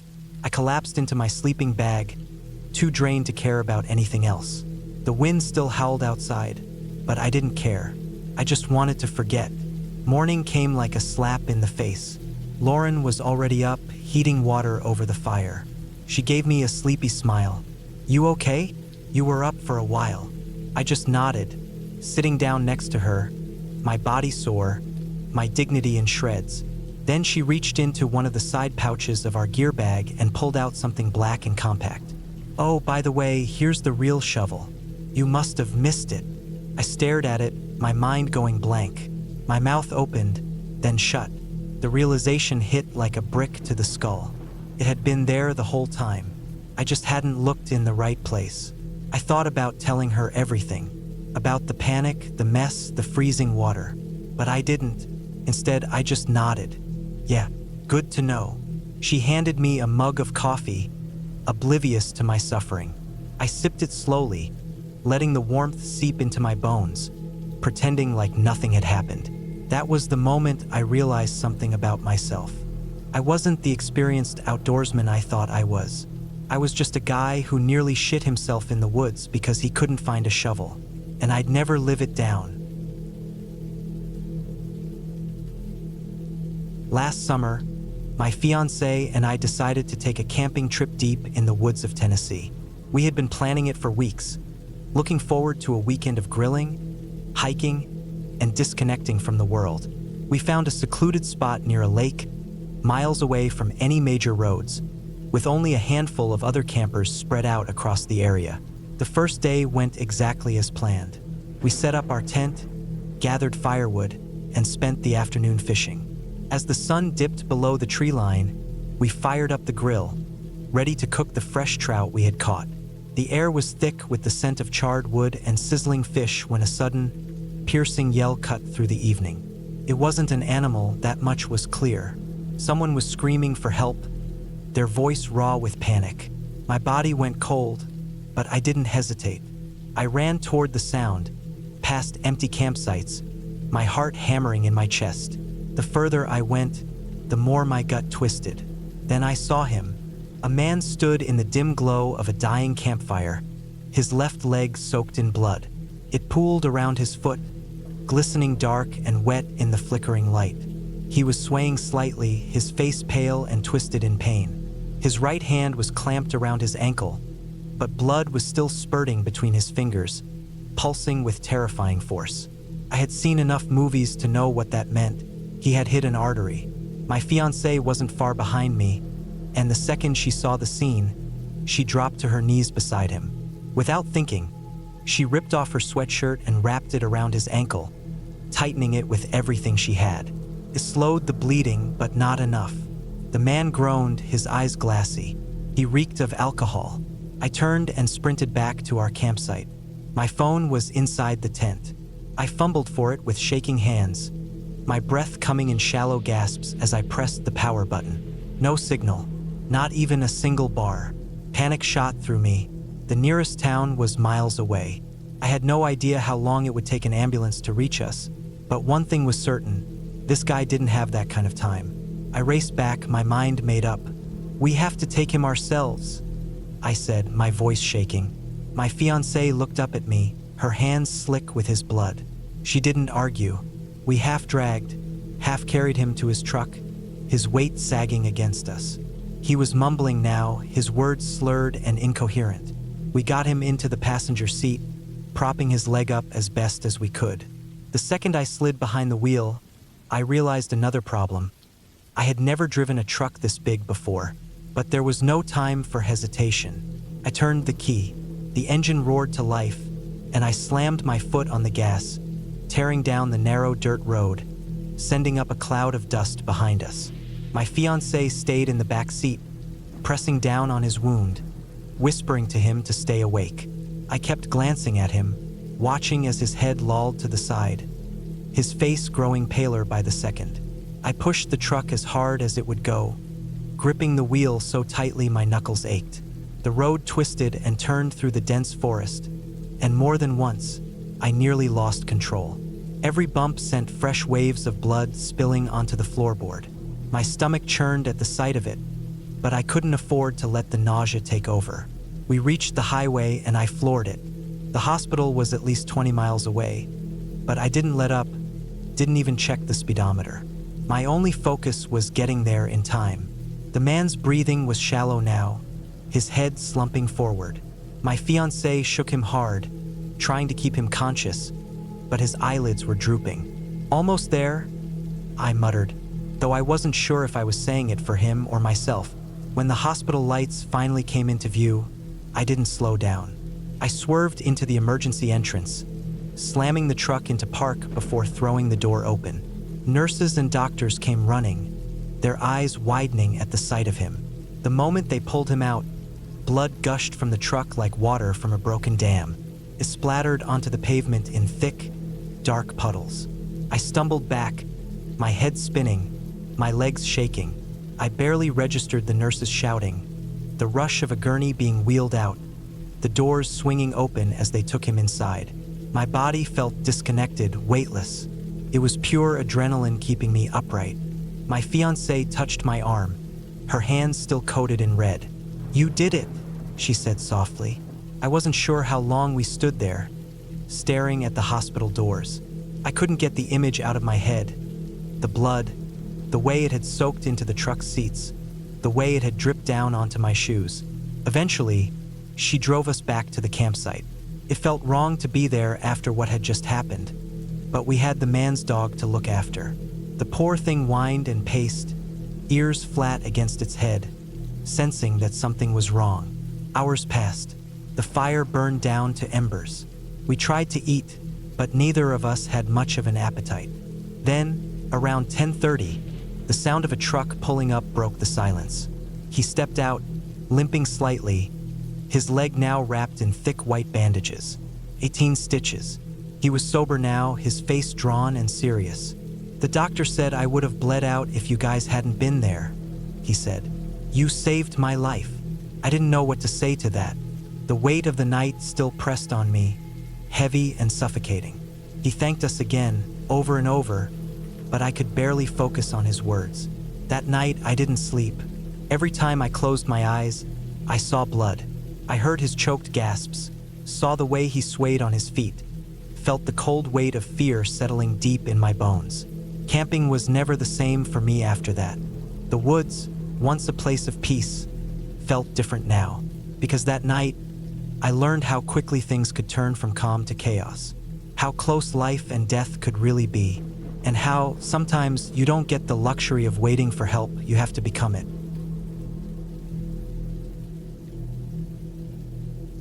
The air was dry, crisp against my skin as I followed my parents through the scrub-covered canyon. The trip had started off great, 5 days of hiking through the vast and rugged backcountry, exploring rock formations and old ruins hidden among the cliffs. We were prepared, or at least we thought we were, but by the last stretch, things took a turn we hadn't expected. We had been making our way out of the canyon, expecting a faint trail to guide us to the rim. The climb up was harder than I imagined. Loose rocks slid beneath our feet, and every step felt like a battle against gravity.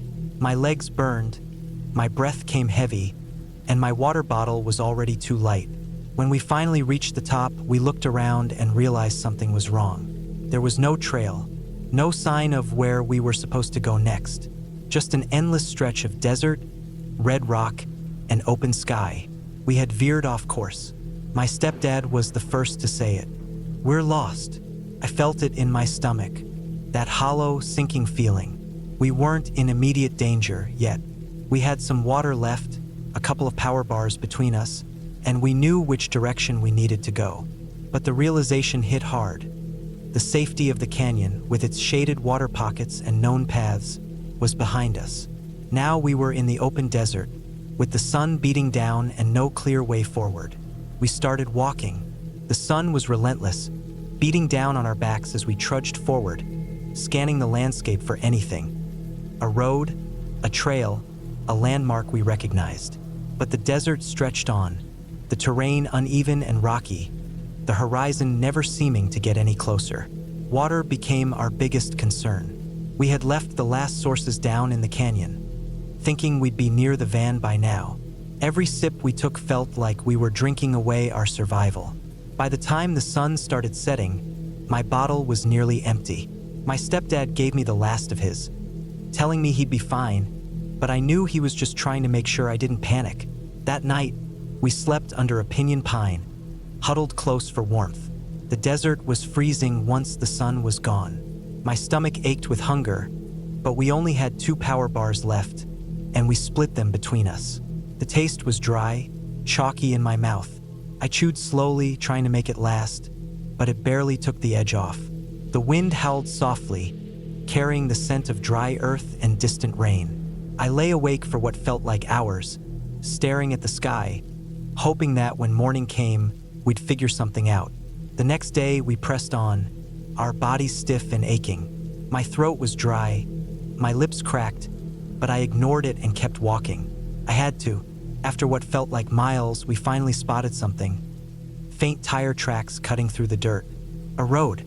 It wasn't much, just an old, barely visible path, but it was something. We followed it, hope creeping in despite the exhaustion weighing us down. As we walked, the road became more defined, proof that it led somewhere. And we had one last lifeline waiting, a shuttle bike we had stashed ahead of time. The plan had been for one of us to ride it the last stretch to the van and drive back for the others. When we finally saw it, sitting right where we had left it, my stepdad wasted no time. He hopped on, his face set with determination, and pedaled off toward the van. That's when the rain started. At first, it was light, a welcome relief from the heat. Then it picked up, harder, heavier, turning the dry dirt into thick, clinging mud. We tilted our heads back, catching the drops on our tongues, drinking in the only water we had left. Felt like a blessing, but time dragged on. The rain turned to a downpour, and we kept walking, wondering where the hell our ride was. The road stretched endlessly, our feet sinking in the thickening mud. The storm made everything look different, masking the landscape in gray sheets of rain. Finally, after what felt like forever, we spotted the van in the distance. Relief washed over me, but as we got closer, I saw my stepdad inside, moving frantically. The van wasn't starting. Dead battery. I wanted to scream. I could see it in my mom's face too, the way her jaw clenched. We had come so far, and now we were stuck again. My stepdad didn't waste time. He hopped back on the bike and pedaled through the mud, his tires fighting against the thick ground. Another 6 miles to the highway, hoping anyone would be out there. The wait was the worst part. We stood in the rain, cold, tired, barely able to keep our eyes open. Time didn't feel real anymore, just the sound of the storm, the occasional shiver that ran through my body, and the distant hope that help was coming. Then, finally, headlights. A ranger had spotted my stepdad on the road, stopped, and listened to our situation. A tow truck was called. When they finally arrived, the sight of that truck, those working hands getting our van started again, felt like a miracle. We rode into town, the heater blasting, the exhaustion settling in fully now that we knew we were safe. Blanding, Utah. That was where we got to rest, where we got to sit in a small diner, drink actual water, and finally eat real food. For the first time in 2 days, I wasn't thirsty. I wasn't scared. I was just there. Looking back, I don't know if I ever felt that same kind of exhaustion again, that bone-deep weariness of wondering if we'd make it. But I remember it. I remember every step of it. And I remember how damn good that first sip of water in town tasted.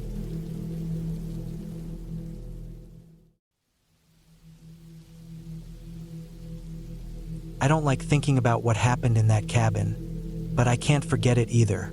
The memories sit in my head like something rotting, something I wish I could throw away but can't. I've tried to push them down, drown them out with distractions, but they always crawl back when I'm alone, in the dark, when the world is quiet.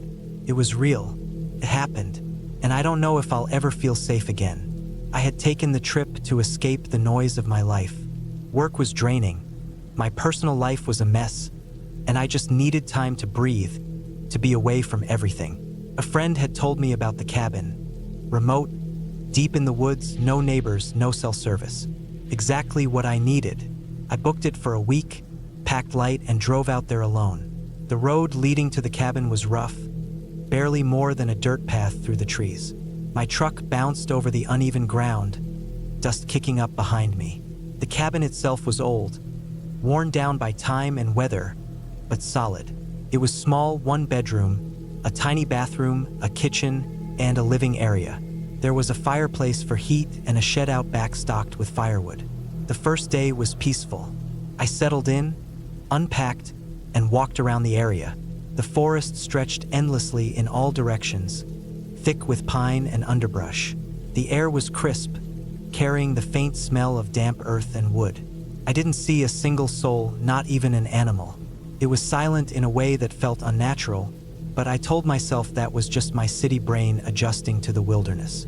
That night, the quiet became suffocating. The cabin walls felt thin, like they barely separated me from the vast darkness outside. The fire crackled softly, casting flickering shadows. I read for a while, then turned in early, letting the exhaustion from the drive take me. I woke up sometime after midnight to a noise outside. A thump, then another. Not close, but not far either. I sat up, listening, my breath slow and shallow. The wind? An animal? I waited, but the sounds didn't come again. Eventually, I convinced myself it was nothing and went back to sleep. The next morning, I went outside to get firewood and saw something that stopped me cold. Footprints. They were deep in the dirt, leading from the tree line toward the cabin. Barefoot. Human. My stomach twisted. The prints stopped a few feet from the porch, then turned back toward the trees. I scanned the woods, my pulse thudding in my ears. Nothing moved. Nothing made a sound. I told myself it was old, that someone had passed through before I got here. But I didn't believe it. I spent the day trying to shake the unease. I chopped more wood, read, cooked a simple meal on the old stove. As the sun went down, I locked the door, checked the windows, made sure everything was secure. That night, I barely slept. Every creak of the cabin made my nerves jolt. At some point, I must have dozed off because I woke to another sound. Something scraping against the wall outside. Long, slow drags of something sharp against the wood. My throat tightened. I reached for the flashlight on the nightstand and turned it on. The noise stopped immediately. I stayed like that for what felt like hours, gripping the flashlight, heart pounding. Eventually, morning came. When I finally stepped outside, I saw marks on the cabin wall. Thin, jagged scratches, running along the wood just beneath the bedroom window. I stared at them for a long time, stomach twisted in knots. Then I noticed something else. The footprints were back. The same bare feet, leading to the cabin. But this time, they didn't turn back to the trees. They circled the cabin. I packed my things. I didn't care that I had days left on my rental. I wasn't staying another night. I threw my bag into the truck, got in, and turned the key. The engine wouldn't start. Panic flooded my chest. I tried again. Nothing.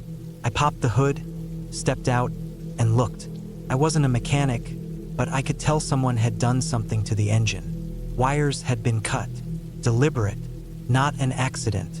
Not time or where. Someone had done this. The silence around me felt like it was pressing in, heavy and watchful. I scanned the tree line. I still couldn't see anyone. But I knew that someone was there. I locked myself in the cabin as the sun set. I moved furniture in front of the door, checked every window again and again. My breathing felt too loud, my heart beat like a drum in my ears. I gripped the hunting knife I had packed, my fingers wrapped so tightly around the handle that my knuckles ached.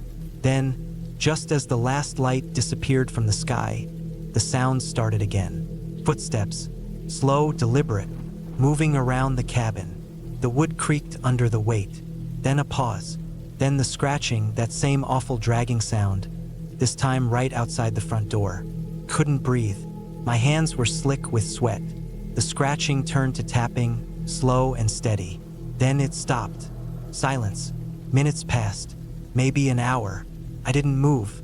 Then, from somewhere in the darkness outside, a single deep breath. Close, just on the other side of the door. I clenched my jaw so hard I thought my teeth would crack. My grip tightened on the knife. The breath lingered, slow and measured, then faded back into the night. I didn't sleep. I sat there, stiff and motionless, as the fire burned low. Every muscle in my body ached from tension. I waited for the sun like it was the only thing that could save me. When dawn finally came, I moved fast. I grabbed my bag, yanked open the door, and ran. I didn't care about my truck anymore. I was getting out. I ran down the dirt path, legs burning, lungs aching. The forest felt endless. The silence was suffocating. Then, after what felt like forever, I saw the road. A car. I burst out of the trees, waving my arms, shouting. The car slowed. A man, probably in his 50s, eyes wide as he took in the sight of me. He rolled down his window, but I didn't give him a chance to ask questions. I threw myself into the passenger seat, slamming the door shut. Drive. My voice was hoarse, barely more than a whisper. Please. He did. He didn't ask questions. Maybe he saw the fear in my face. Maybe he just didn't want to know. He drove me to town where I called a tow truck, got my things, and left that place behind. I never went back. I never told anyone the full story. The cabin owner was confused when I refused to explain why I left early, why I never wanted the refund. I didn't care. I just wanted to be as far away as possible. Sometimes I still dream about that night, the scratching, the breath on the other side of the door. And worst of all, the one thing I never told anyone, the thing I saw just before I ran for the road. In the dirt by the porch, there was a single word carved into the ground. A name. My name. I never wanted to go to that cabin. My brother, Ryan, had been talking about it for weeks. We need a break, he kept saying. A weekend away from everything. No phones, no work, just nature. It sounded nice, I guess, but I liked my routines. My apartment, my morning coffee, my normal life. The idea of driving hours into the middle of nowhere just to sit in a cold, wooden cabin didn't excite me. But Ryan was persistent, and when he finally convinced me, it wasn't because I wanted to go. It was because I was too tired to argue anymore. We left early Friday morning. The drive was long, and the roads got worse the further we went. Miles of cracked pavement gave way to dirt roads, and before long, the GPS signal was gone. Just trees on either side, stretching endlessly. No houses, no gas stations, just us, the car, and the empty road ahead. When we finally got to the cabin, it was exactly what I expected. Old, small, and isolated. The wooden walls looked weathered, the windows were covered in grime, and the porch creaked when we stepped on it. Ryan loved it. He said it had character. I said it looked abandoned. Inside, it wasn't much better. A stone fireplace in the center, a tiny kitchen to the side, a single bedroom with 2 twin beds, and a bathroom that smelled like damp wood. No TV, no internet, no cell signal. Just oil lamps, a stack of old books, and a deck of cards. Ryan was excited. He unpacked right away, talking about how great it was to be disconnected from the world. I didn't feel the same. Something about the cabin put me on edge. The silence felt too deep, like the world outside had disappeared. I chalked it up to being in an unfamiliar place. I told myself I'd get used to it. That first night, I struggled to sleep. The bed was stiff, and every time I started to drift off, I'd hear something. Not loud, just small, distant noises. A branch snapping, leaves rustling. Sometimes I thought I heard footsteps outside, but every time I sat up and listened, there was nothing, just the wind and the trees. The next morning, Ryan wanted to hike. I didn't, but I went anyway because I knew he'd nag me until I did. The trail started behind the cabin, winding through the trees. The deeper we went, the more uneasy I felt. There were no signs of wildlife. No birds, no squirrels, nothing. Just trees and silence. A few miles in, we found something strange. A clearing in the middle of nowhere. No trees, just flattened dirt and rocks. In the center was a pile of bones. Not fresh, yellowed and brittle. Animal bones, I told myself. Probably a deer. But they were arranged in a way that didn't feel natural. Like someone had put them there on purpose. Ryan laughed it off. "Some hunter messing around," he said. "Come on, let's keep going." I didn't want to, but I didn't want to be alone either. So I followed him. We hiked for a few more hours. The whole time, I couldn't shake the feeling that something was wrong. The silence felt heavier, the air colder, and I started to notice something else. Something that made my skin crawl. Footprints, not ours, not fresh, but they're in the dirt leading in different directions.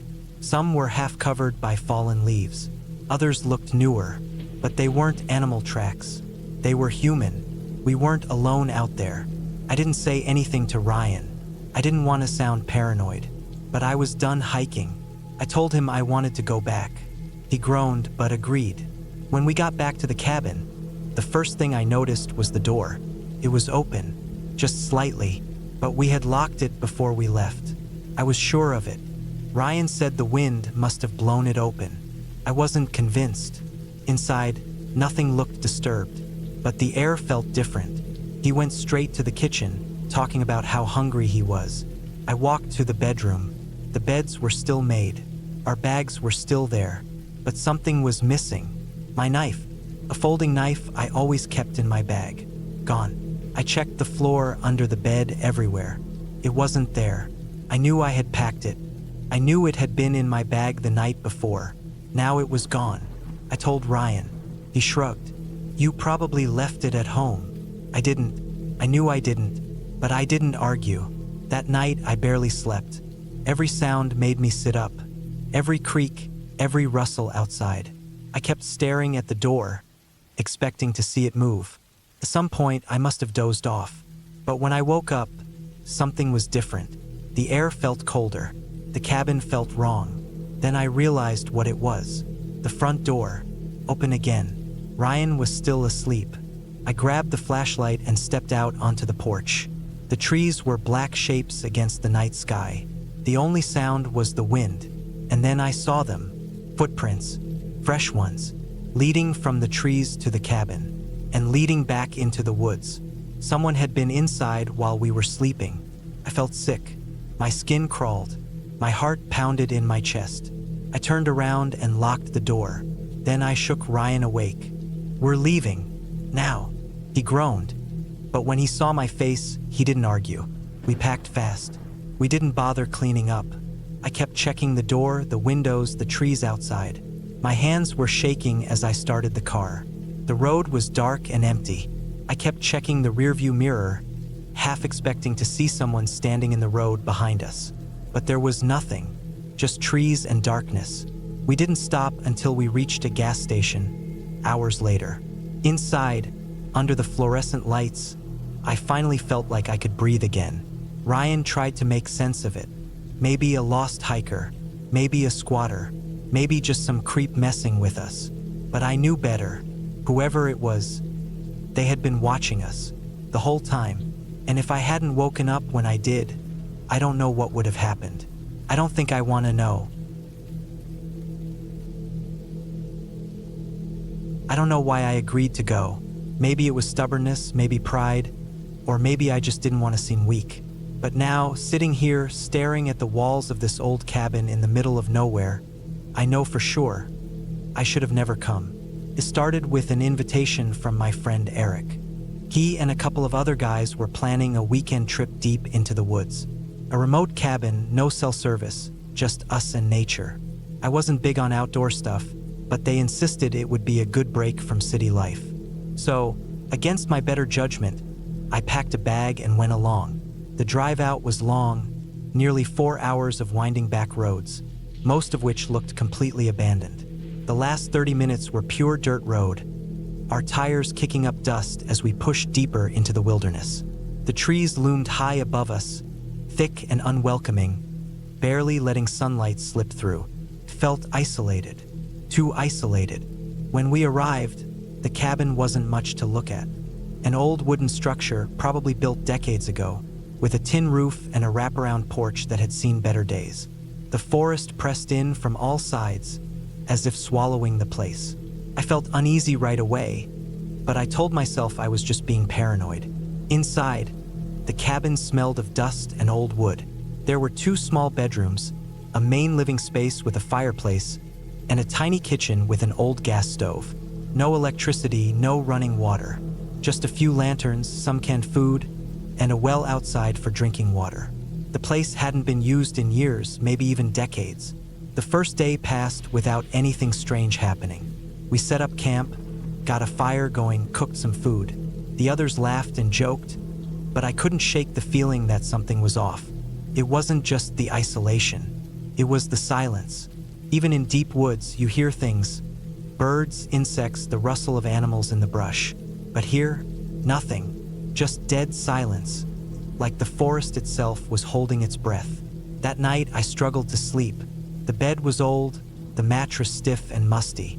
Every creak of the wood, every shifting shadow, made my nerves tighten. But eventually, exhaustion won, and I drifted off. Then I woke up. Not to a noise, there was no noise, just a feeling deep in my gut that something was wrong. The air in the cabin felt thick, heavy, like the atmosphere before a storm. I turned onto my side and tried to get comfortable again. That's when I saw it. Through the window, just past the treeline, something moved. A dark shape, barely visible in the faint moonlight. I held my breath, watching. It wasn't an animal. Too tall, too still. My chest tightened as I tried to convince myself I was imagining things. But then it moved again, slow and deliberate, stepping just slightly out of the trees. I couldn't see its face, but I could feel its gaze. It was looking at the cabin, watching. I wanted to wake the others, but something in me resisted. A deep, primal instinct telling me to stay quiet. I didn't move. I barely breathed. I just lay there, staring through the glass, heart pounding so loud I was sure it would hear me. Minutes passed, or maybe an hour. I don't know, but eventually, it faded back into the trees. I didn't sleep after that. I just lay there, wide-eyed, waiting for dawn. The next morning, I didn't say anything. I didn't want to sound crazy, but as we went about our day, chopping wood, fishing in the nearby stream, I couldn't shake the feeling that we weren't alone. I kept catching glimpses of movement out of the corner of my eye, a shadow shifting between the trees, a shape disappearing just as I turned to look. Then we found the footprints. Eric was the one who noticed them first, deep in the dirt near the edge of the clearing. Human footprints, barefoot. The prints were large, the toes pressing deep into the earth like whoever left them had been standing there for a long time. Watching, the mood shifted immediately. The joking stopped. Everyone felt it now, that creeping unease. We tried to rationalize it. Maybe hikers? Maybe someone just passing through? But deep down, we all knew. There was no reason for anyone to be out here. No trails, no roads, just miles of unbroken wilderness. That night, none of us slept well. I lay awake again, listening, waiting. The forest was still silent. Too silent. I felt trapped, like we were sitting in a cage with the door open, waiting for something to step inside. Then, sometime after midnight, I heard it. Footsteps, slow, deliberate, circling the cabin. I gripped the blanket, every muscle in my body locked in place. The steps were close, just outside the walls, moving with an eerie patience.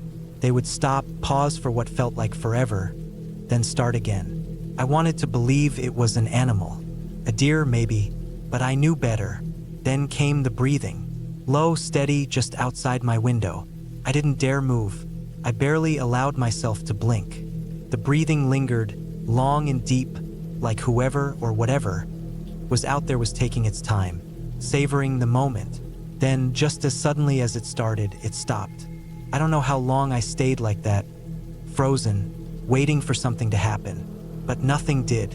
Eventually, exhaustion took over, and I must have drifted off because the next thing I knew, it was morning. Eric was already packing when I got up. He didn't say much, just told us we were leaving. No one argued. We threw our gear together in record time and piled into the truck. The drive back was silent, all of us lost in our thoughts. When we finally got back to town, I felt an overwhelming sense of relief, like I had just escaped something I wasn't meant to survive. We never talked about it after that. Never tried to explain what happened. Maybe we didn't want to know, but sometimes late at night I still hear it. That slow, deliberate breathing, just outside my window, and I know deep down that I should have never gone to that cabin. I don't talk about this trip much. I wish I could say it was just a bad memory, something I could chalk up to a mistake and move on from, but it doesn't work that way. The feeling still lingers, the way my stomach clenched, the way my body knew I was in danger before my mind fully caught up. I've tried to tell myself I was imagining things, that fear got the best of me, but the details are too sharp, too real to ignore. I had planned the hike months in advance. A solo trek through a lesser-known trail in the mountains, about 15 miles in total. The plan was simple: hike in, set up camp for the night, and hike back out the next morning. I'd done plenty of solo trips before, and this one wasn't supposed to be any different. The trail was marked, the weather was clear, and I had packed everything I needed. I arrived at the trailhead just before noon. The parking lot was empty except for my car. That was normal. This wasn't a popular trail, and it was a weekday. That's why I chose it. I wanted solitude. The air was crisp, the smell of pine thick as I strapped on my pack and started walking.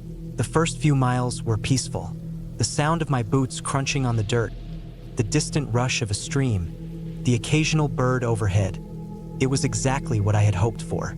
The incline was steady but nothing too difficult, and the deeper I went, the quieter everything became.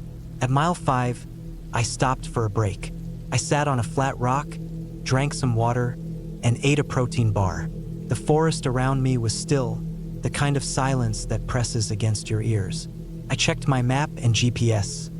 Everything was on track. I took a deep breath and kept moving.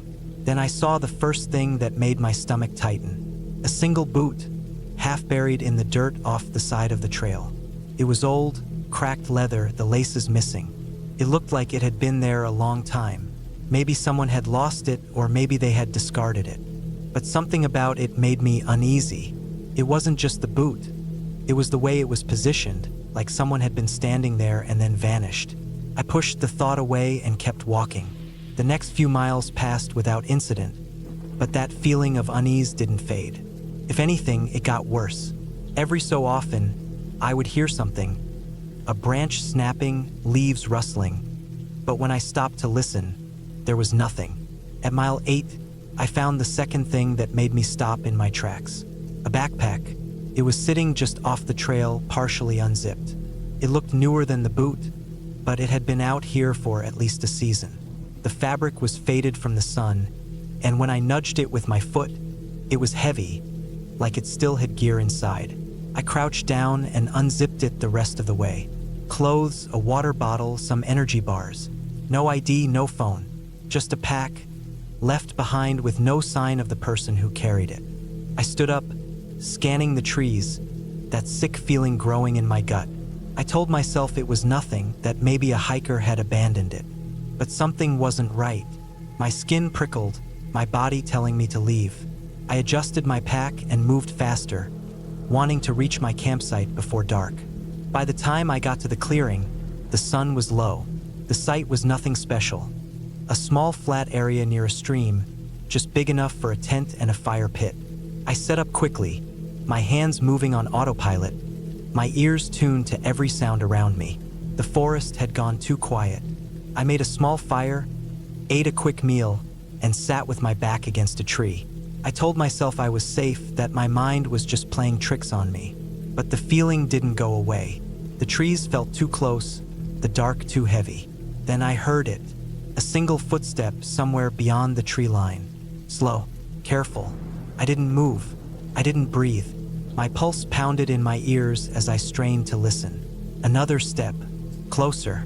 I reached for my knife, my fingers wrapping around the handle. My brain was screaming at me to do something, but I didn't know what. Run? Hide? Call out? I did nothing. I just sat there, staring into the dark. Then silence. I stayed awake all night. The fire burned low, casting weak, flickering light. My knife never left my hand. As the first light of dawn crept through the trees, I packed up my gear in record time. I didn't eat. I didn't stop to check my map. I just started walking, fast. Every few minutes, I glanced over my shoulder. I didn't see anything, but I felt it. That presence, that weight in the air. Something was out there, watching, following. At mile 10, I saw something that made my blood run cold. A fresh footprint, not mine, bigger, deeper, and not alone. There were others, more than one. I stopped. My breath came fast. My legs screamed at me to run, but I forced myself to stay calm. If they had wanted to attack me, they would have done it last night. They were toying with me, hurting me. I moved faster. My heart hammered against my ribs as I practically jogged down the trail. The trees blurred past me. My focus locked on the path ahead. At mile 12, I heard it again. Footsteps, closer this time, not bothering to be quiet anymore. I ran. Branches tore at my arms, my pack bouncing against my back. I didn't care. I didn't look. I just ran. The trail twisted, the incline steep, but I pushed forward. Then finally I saw it. The parking lot, my car. I sprinted the last stretch, my legs burning, my lungs aching. I fumbled for my keys, yanked the door open, and threw myself inside. I locked the doors, started the engine, spun the car around so fast the tires kicked up gravel. As I sped down the road, I made the mistake of looking in the rearview mirror, and I saw them, two figures standing just at the edge of the trees, watching me leave. I never went back. I never reported it. What would I say? That I found an old boot and a backpack and felt like I was being hunted? That I saw footprints and heard something in the woods? No one would believe me, but I know what I felt. And I know, without a doubt, that I was not alone on that trail. I never should have taken the job. It was supposed to be simple, watch over a remote hunting cabin for 2 weeks. The owner, some wealthy man I never met, had hired me through a mutual contact. He said it just needed someone there to keep an eye on things. No cleaning, no maintenance, just presence. The nearest town was over an hour away. No cell service. A landline for emergencies. Food and supplies stocked. Easy money. I drove up late in the afternoon, the road narrowing into a single dirt path winding through thick trees. The cabin sat in a small clearing, dark wood blending into the forest. It was sturdy, well-built, but old. A wraparound porch, a small shed out back, an outhouse further down a narrow path. The only sign of modern convenience was the generator. Inside, the air was stale, heavy with dust and the scent of old wood. A fireplace dominated the living area, stacked with dry logs. The kitchen was small but functional. A single bedroom, a narrow bed with an old quilt, a wooden dresser. Windows on all sides, but the forest pressed so close, it was like the walls were holding the trees back. I settled in, unloaded my bag, checked the generator, made sure the doors and windows locked. The owner had left a rifle just in case. I wasn't much of a hunter, but I felt better knowing it was there. The first night was uneventful. I read by the fireplace, listening to the wind through the trees. The silence was almost suffocating, but I told myself I'd get used to it. The second night, I heard something, a branch snapping, then another. Slow, steady movements just beyond the tree line. I grabbed the flashlight, shined it into the darkness. Nothing, just trees and shadows. Probably a deer, I told myself. Still, I locked the door and set the rifle beside the bed. The next morning, I found footprints. Deep impressions in the damp soil near the porch steps. Bare feet, not animal, not boots, just bare human feet. The prints led from the trees, circled the cabin, then disappeared back into the woods. I stood there for a long time, staring at them, my skin cold despite the morning sun. I hadn't heard a car. No one should be out here. The nearest neighbor was miles away. I tried to shake it off, but a pit settled in my stomach. That night, I stayed awake, listening. Around midnight, the sound returned. Soft steps on the porch. A slow, deliberate creak of the wooden boards. I held my breath, gripping the rifle, heart pounding. The footsteps stopped just outside the door. Then the doorknob turned. I didn't move. The lock held. The knob twisted again, harder this time. Then silence. I waited. 5 minutes. 10. Finally, I forced myself to move, inching toward the window. The porch was empty. The forest beyond was still, but I could feel it. Someone watching. Morning couldn't come fast enough. When the sky finally lightened, I stepped outside, rifle in hand. The footprints were back, circling the cabin again. Closer this time. I followed them to the back of the cabin toward the shed. The door was ajar. I hadn't opened it. Inside, the air was thick with dust. Old tools lined the walls. A rusted saw, an axe, a pile of rotting firewood. And in the corner, a sleeping bag, flattened, dirty. Next to it, a pile of clothes tattered and stained. Someone had been living here. I backed away slowly, my pulse in my throat. Whoever had been outside last night wasn't just passing through. They had been here, watching. I locked the shed, went back inside, and made a decision. I was leaving, but the truck wouldn't start. I checked the engine. The battery was fine, gas tank full. But when I turned the key, nothing. Like something had been tampered with. My stomach twisted. I had no way to call for help. The landline was inside, but suddenly, I didn't want to go back in. The walls felt too thin, the windows too exposed. I had no choice. I spent the rest of the day trying to fix the truck. When that failed, I considered walking, but it was over an hour to the main road, and if someone was out there waiting, I'd be exposed the entire time. Night fell too quickly. I locked the doors, pulled the curtains tight. The rifle never left my hands. Sometime past midnight, I heard it again. The footsteps, but this time they didn't stop at the porch. Something scraped against the walls. Slow, deliberate, a dragging sound. I sat frozen, my pulse hammering in my ears. Then the windows, a soft tap. Once, twice, like someone testing the glass. Couldn't breathe. The tapping moved, circling the cabin. Slow, patient. Then the doorknob, turning, shaking. Harder this time, more desperate. Then silence. I stayed awake until dawn, the rifle aimed at the door. When light finally broke through the trees, I dared to look outside. The footprints were everywhere, not just on the ground, but on the porch railing, on the windowsills. Someone had been climbing, watching me from above. I didn't think. I ran. Down the dirt path, lungs burning, feet barely touching the ground. The forest felt endless, pressing in around me. I didn't stop until I hit the main road. A truck passed, a rare sight this far out. I waved them down, breathless, desperate. The driver, an older man, took one look at me and didn't ask questions. He just let me in. I never went back for my things, never called the owner.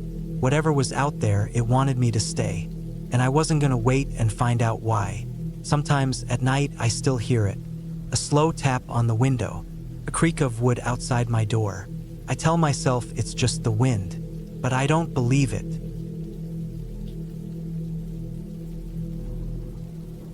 I don't talk about this trip much. I wish I could say it was just a bad memory, something I could chalk up to a mistake and move on from, but it doesn't work that way. The feeling still lingers, the way my stomach clenched, the way my body knew I was in danger before my mind fully caught up. I've tried to tell myself I was imagining things, that fear got the best of me, but the details are too sharp, too real to ignore. I had planned the hike months in advance. A solo trek through a lesser-known trail in the mountains, about 15 miles in total. The plan was simple: hike in, set up camp for the night, and hike back out the next morning. I'd done plenty of solo trips before, and this one wasn't supposed to be any different. The trail was marked, the weather was clear, and I had packed everything I needed. I arrived at the trailhead just before noon. The parking lot was empty except for my car. That was normal. This wasn't a popular trail, and it was a weekday. That's why I chose it. I wanted solitude. The air was crisp, the smell of pine thick as I strapped on my pack and started walking. The first few miles were peaceful. The sound of my boots crunching on the dirt, the distant rush of a stream, the occasional bird overhead. It was exactly what I had hoped for. The incline was steady but nothing too difficult, and the deeper I went, the quieter everything became. At mile 5, I stopped for a break. I sat on a flat rock, drank some water, and ate a protein bar. The forest around me was still, the kind of silence that presses against your ears. I checked my map and GPS. Everything was on track. I took a deep breath and kept moving. Then I saw the first thing that made my stomach tighten. A single boot, half buried in the dirt off the side of the trail. It was old, cracked leather, the laces missing. It looked like it had been there a long time. Maybe someone had lost it, or maybe they had discarded it. But something about it made me uneasy. It wasn't just the boot. It was the way it was positioned, like someone had been standing there and then vanished. I pushed the thought away and kept walking. The next few miles passed without incident, but that feeling of unease didn't fade. If anything, it got worse. Every so often, I would hear something, a branch snapping, leaves rustling. But when I stopped to listen, there was nothing. At mile 8, I found the second thing that made me stop in my tracks. A backpack. It was sitting just off the trail, partially unzipped. It looked newer than the boot, but it had been out here for at least a season. The fabric was faded from the sun, and when I nudged it with my foot, it was heavy, like it still had gear inside. I crouched down and unzipped it the rest of the way. Clothes, a water bottle, some energy bars. No ID, no phone. Just a pack, left behind with no sign of the person who carried it. I stood up, scanning the trees, that sick feeling growing in my gut. I told myself it was nothing, that maybe a hiker had abandoned it. But something wasn't right. My skin prickled, my body telling me to leave. I adjusted my pack and moved faster, wanting to reach my campsite before dark. By the time I got to the clearing, the sun was low. The site was nothing special. A small flat area near a stream, just big enough for a tent and a fire pit. I set up quickly, my hands moving on autopilot, my ears tuned to every sound around me. The forest had gone too quiet. I made a small fire, ate a quick meal, and sat with my back against a tree. I told myself I was safe, that my mind was just playing tricks on me. But the feeling didn't go away. The trees felt too close, the dark too heavy. Then I heard it, a single footstep somewhere beyond the tree line. Slow, careful. I didn't move. I didn't breathe. My pulse pounded in my ears as I strained to listen. Another step, closer. I reached for my knife, my fingers wrapping around the handle. My brain was screaming at me to do something, but I didn't know what. Run? Hide? Call out? I did nothing. I just sat there, staring into the dark. Then silence. I stayed awake all night. The fire burned low, casting weak, flickering light. My knife never left my hand. As the first light of dawn crept through the trees, I packed up my gear in record time.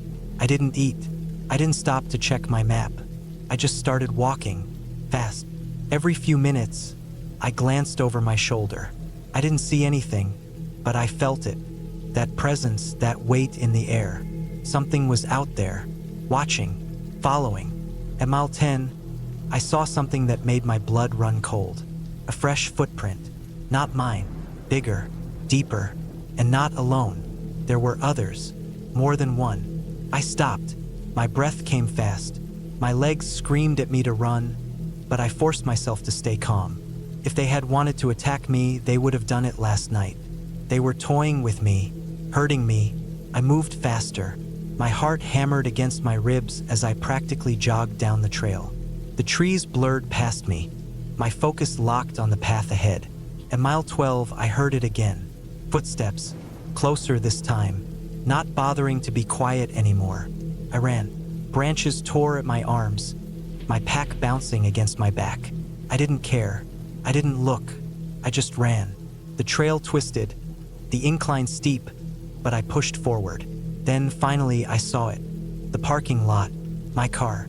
I sprinted the last stretch, my legs burning, my lungs aching. I fumbled for my keys, yanked the door open, and threw myself inside. I locked the doors, started the engine, spun the car around so fast the tires kicked up gravel. As I sped down the road, I made the mistake of looking in the rearview mirror, and I saw them, two figures standing just at the edge of the trees, watching me leave. I never went back. I never reported it. What would I say? That I found an old boot and a backpack and felt like I was being hunted? That I saw footprints and heard something in the woods? No one would believe me, but I know what I felt. And I know, without a doubt, that I was not alone on that trail.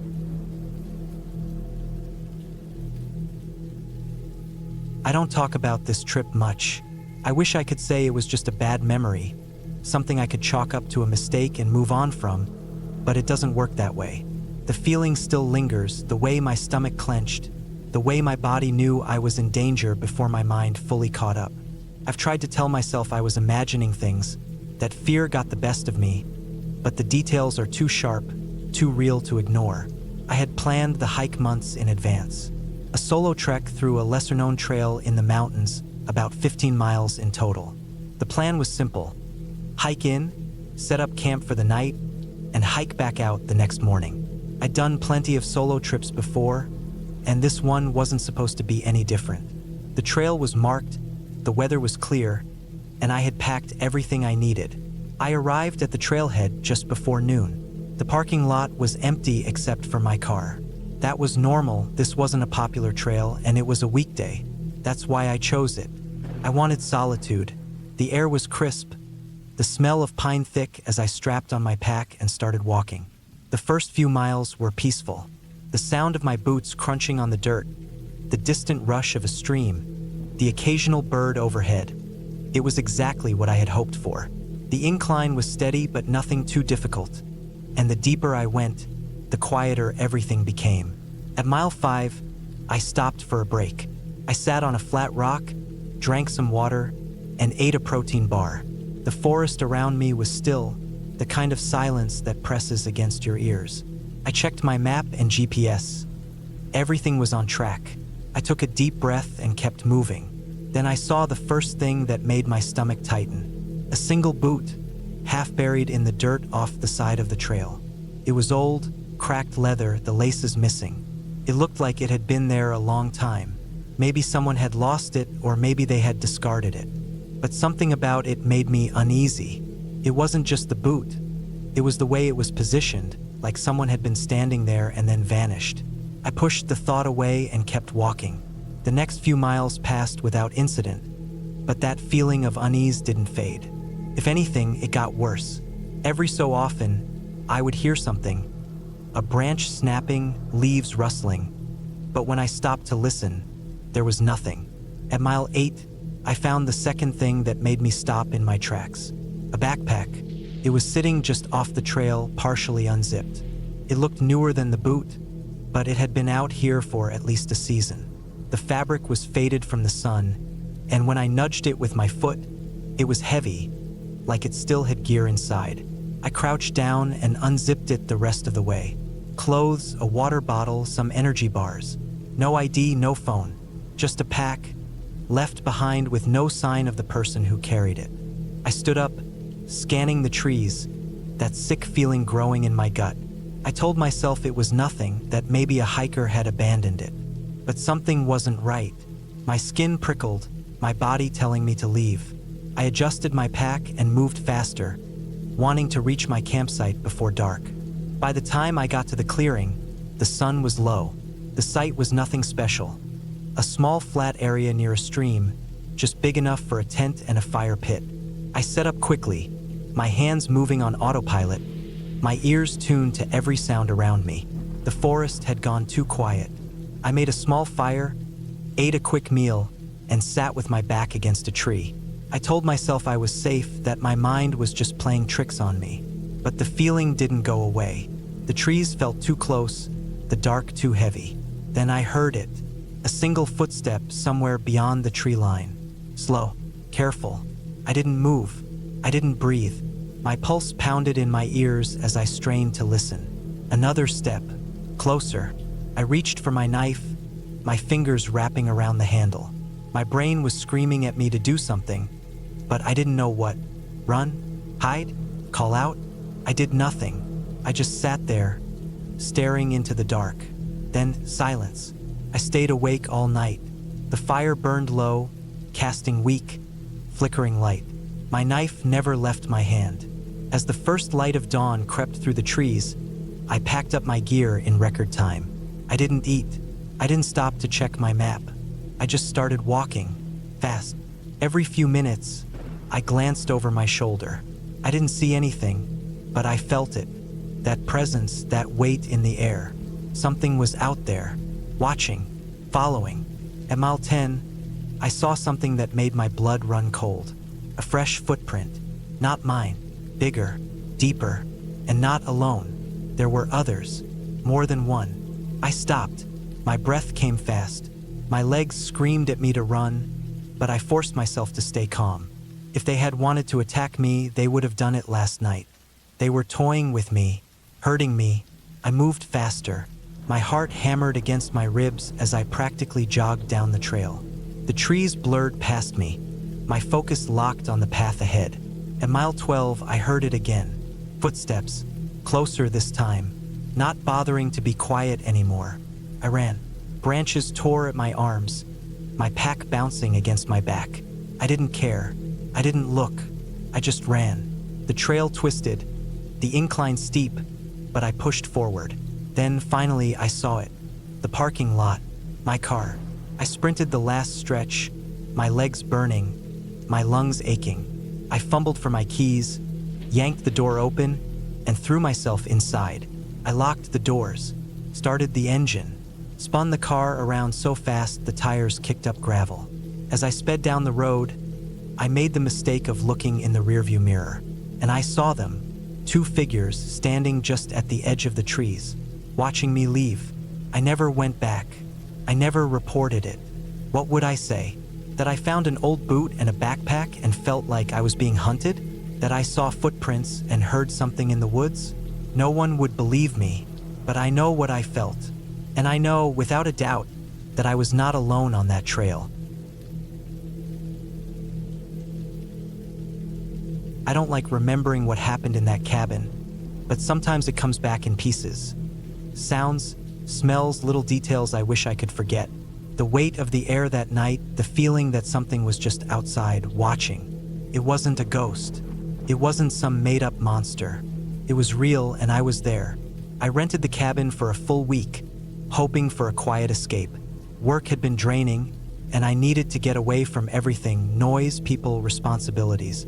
I found the place listed online, a small off-grid cabin deep in the woods. It had no Wi-Fi, no cell service, just a landline for emergencies. That sounded perfect to me.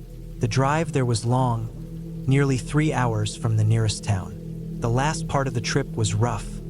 Miles of dirt roads, winding deeper and deeper into the trees. I didn't pass a single other car. That was what I wanted. Isolation, no distractions, just quiet. When I arrived, the place looked exactly like the photos, small, sturdy, weathered but well-maintained. The main room had a couch, a table, and a wood-burning stove. The kitchen was basic, just a sink, an old propane stove, and a fridge that ran on a generator. A narrow hallway led to a single bedroom and a tiny bathroom. Out back, there was a shed for firewood and an outhouse in case the plumbing stopped working. It was simple and it was enough. I spent the first couple of days settling in, chopping wood, reading, hiking the trails around the cabin. The silence was thick out there. No distant hum of cars, no voices, not even the sound of planes overhead. Just wind through the trees, the occasional snap of a branch, the distant rustling of some unseen animal. It was peaceful, until the third night. That was when I first noticed something was wrong. I had gone to bed early. The fire in the stove was dying down, and the air in the cabin was cold. I had just started drifting off when I heard something outside. A single, heavy footstep on the porch. My eyes snapped open, and I held my breath, listening. Silence. Then, another step. Slow. Deliberate. I told myself it was an animal, maybe a deer, but deer don't walk onto porches. I reached for the flashlight on the nightstand, clicked it on, and aimed the beam at the bedroom door. The light wobbled slightly in my hand. I stayed like that for what felt like forever, just listening, waiting. Nothing. I told myself I had imagined it. Maybe the sound had come from the trees, an old branch falling, or something shifting in the wind. I turned off the flashlight and tried to go back to sleep. I woke up an hour later to another sound. A slow, deliberate dragging noise against the wall outside. Not scratching, not something brushing past. It was too intentional for that. It was like someone running a hand or something else along the wood, feeling it, testing it. I didn't move. I barely breathed. My mind raced through possibilities. An animal? No, it didn't sound like claws or fur. It sounded like fingers. I reached for my knife. I kept it under the pillow, more out of habit than any real expectation that I'd need it. The handle was cold in my hand. The dragging sound moved, starting near the front door, then sliding along the wall toward the bedroom window. I turned my head slightly, eyes locked on the curtain. It was closed, but I could feel something there, right on the other side of the thin fabric. Then silence. I waited. Minutes passed. I didn't hear footsteps leaving. I didn't hear anything, just the wind outside, rustling the trees. I stayed awake until dawn. When morning came, I forced myself to go outside, knife still in hand. The ground was damp from the night air. I scanned the area around the cabin. Nothing. No footprints, no marks on the walls, no signs that anyone had been there. But I knew. I told myself it was a trick of the mind, exhaustion playing games with me. I almost convinced myself until that night. I kept the fire going late, hoping the light would make me feel safer. I read, but I wasn't really processing the words. Every sound outside put me on edge. Every creak of the wood, every shift of the wind. Then, just past midnight, the generator shut off. The lights flickered and died. The fridge hummed one last time before going silent. I was plunged into complete darkness. I grabbed the flashlight, flipped the switch. Nothing. The batteries were fresh, but it wouldn't turn on. I reached for my phone out of instinct, but of course it was useless out there. No service, no signal, just a black screen reflecting my own face back at me. The only light was the fire, burning low. Then, the footsteps returned. This time, they were closer. Couldn't breathe.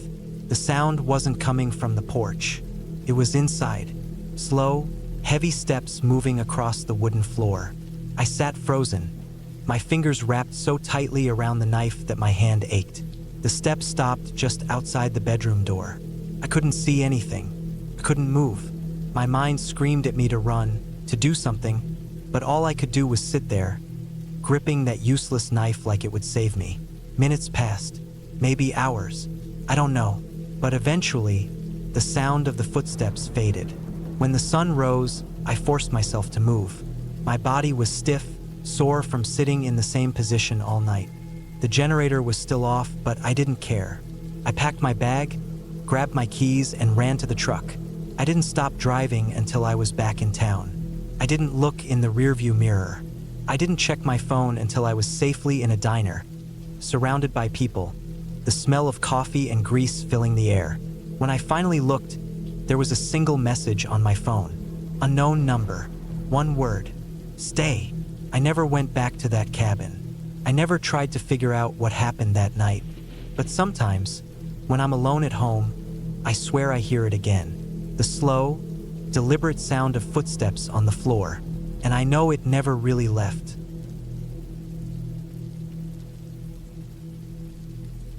I wish I could say it was just a bad memory, something I could chalk up to a mistake and move on from, but it doesn't work that way.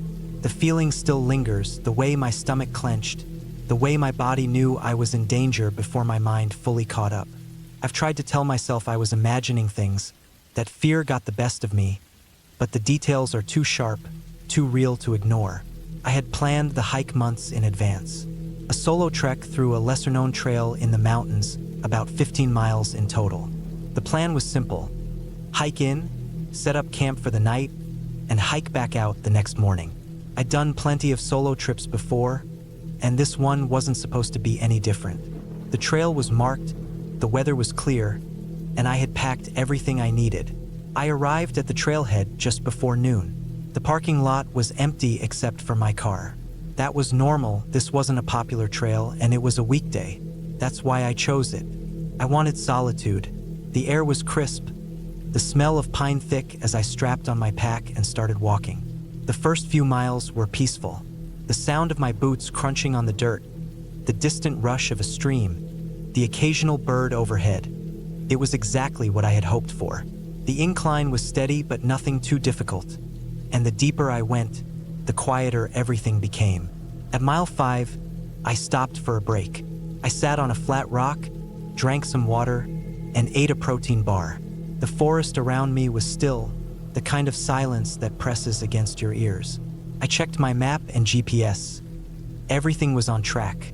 I took a deep breath and kept moving. Then I saw the first thing that made my stomach tighten. A single boot, half buried in the dirt off the side of the trail. It was old, cracked leather, the laces missing. It looked like it had been there a long time. Maybe someone had lost it, or maybe they had discarded it. But something about it made me uneasy. It wasn't just the boot. It was the way it was positioned, like someone had been standing there and then vanished. I pushed the thought away and kept walking. The next few miles passed without incident, but that feeling of unease didn't fade. If anything, it got worse.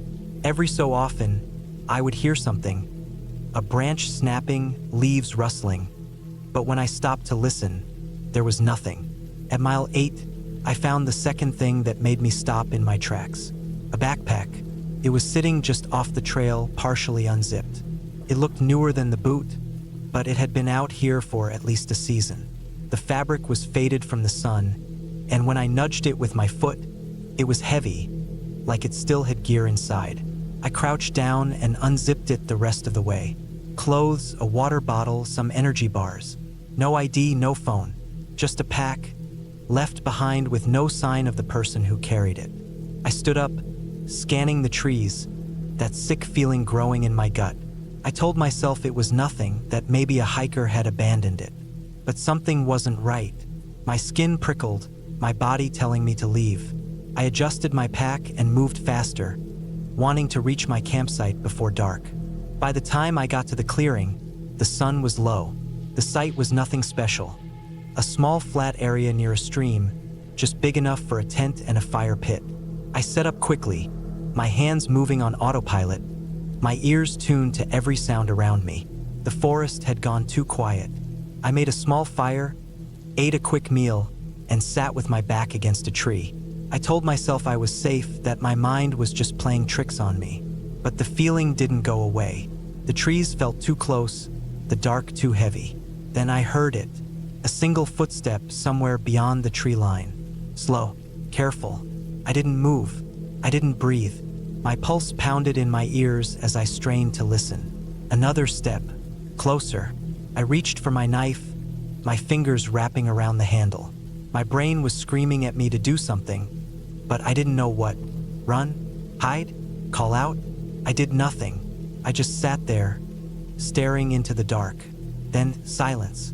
I stayed awake all night. The fire burned low, casting weak, flickering light. My knife never left my hand. As the first light of dawn crept through the trees, I packed up my gear in record time. I didn't eat. I didn't stop to check my map. I just started walking, fast. Every few minutes, I glanced over my shoulder. I didn't see anything, but I felt it. That presence, that weight in the air. Something was out there, watching, following. At mile 10, I saw something that made my blood run cold. A fresh footprint, not mine, bigger, deeper, and not alone. There were others, more than one. I stopped. My breath came fast. My legs screamed at me to run, but I forced myself to stay calm. If they had wanted to attack me, they would have done it last night. They were toying with me, hurting me. I moved faster. My heart hammered against my ribs as I practically jogged down the trail. The trees blurred past me. My focus locked on the path ahead. At mile 12, I heard it again. Footsteps, closer this time, not bothering to be quiet anymore. I ran.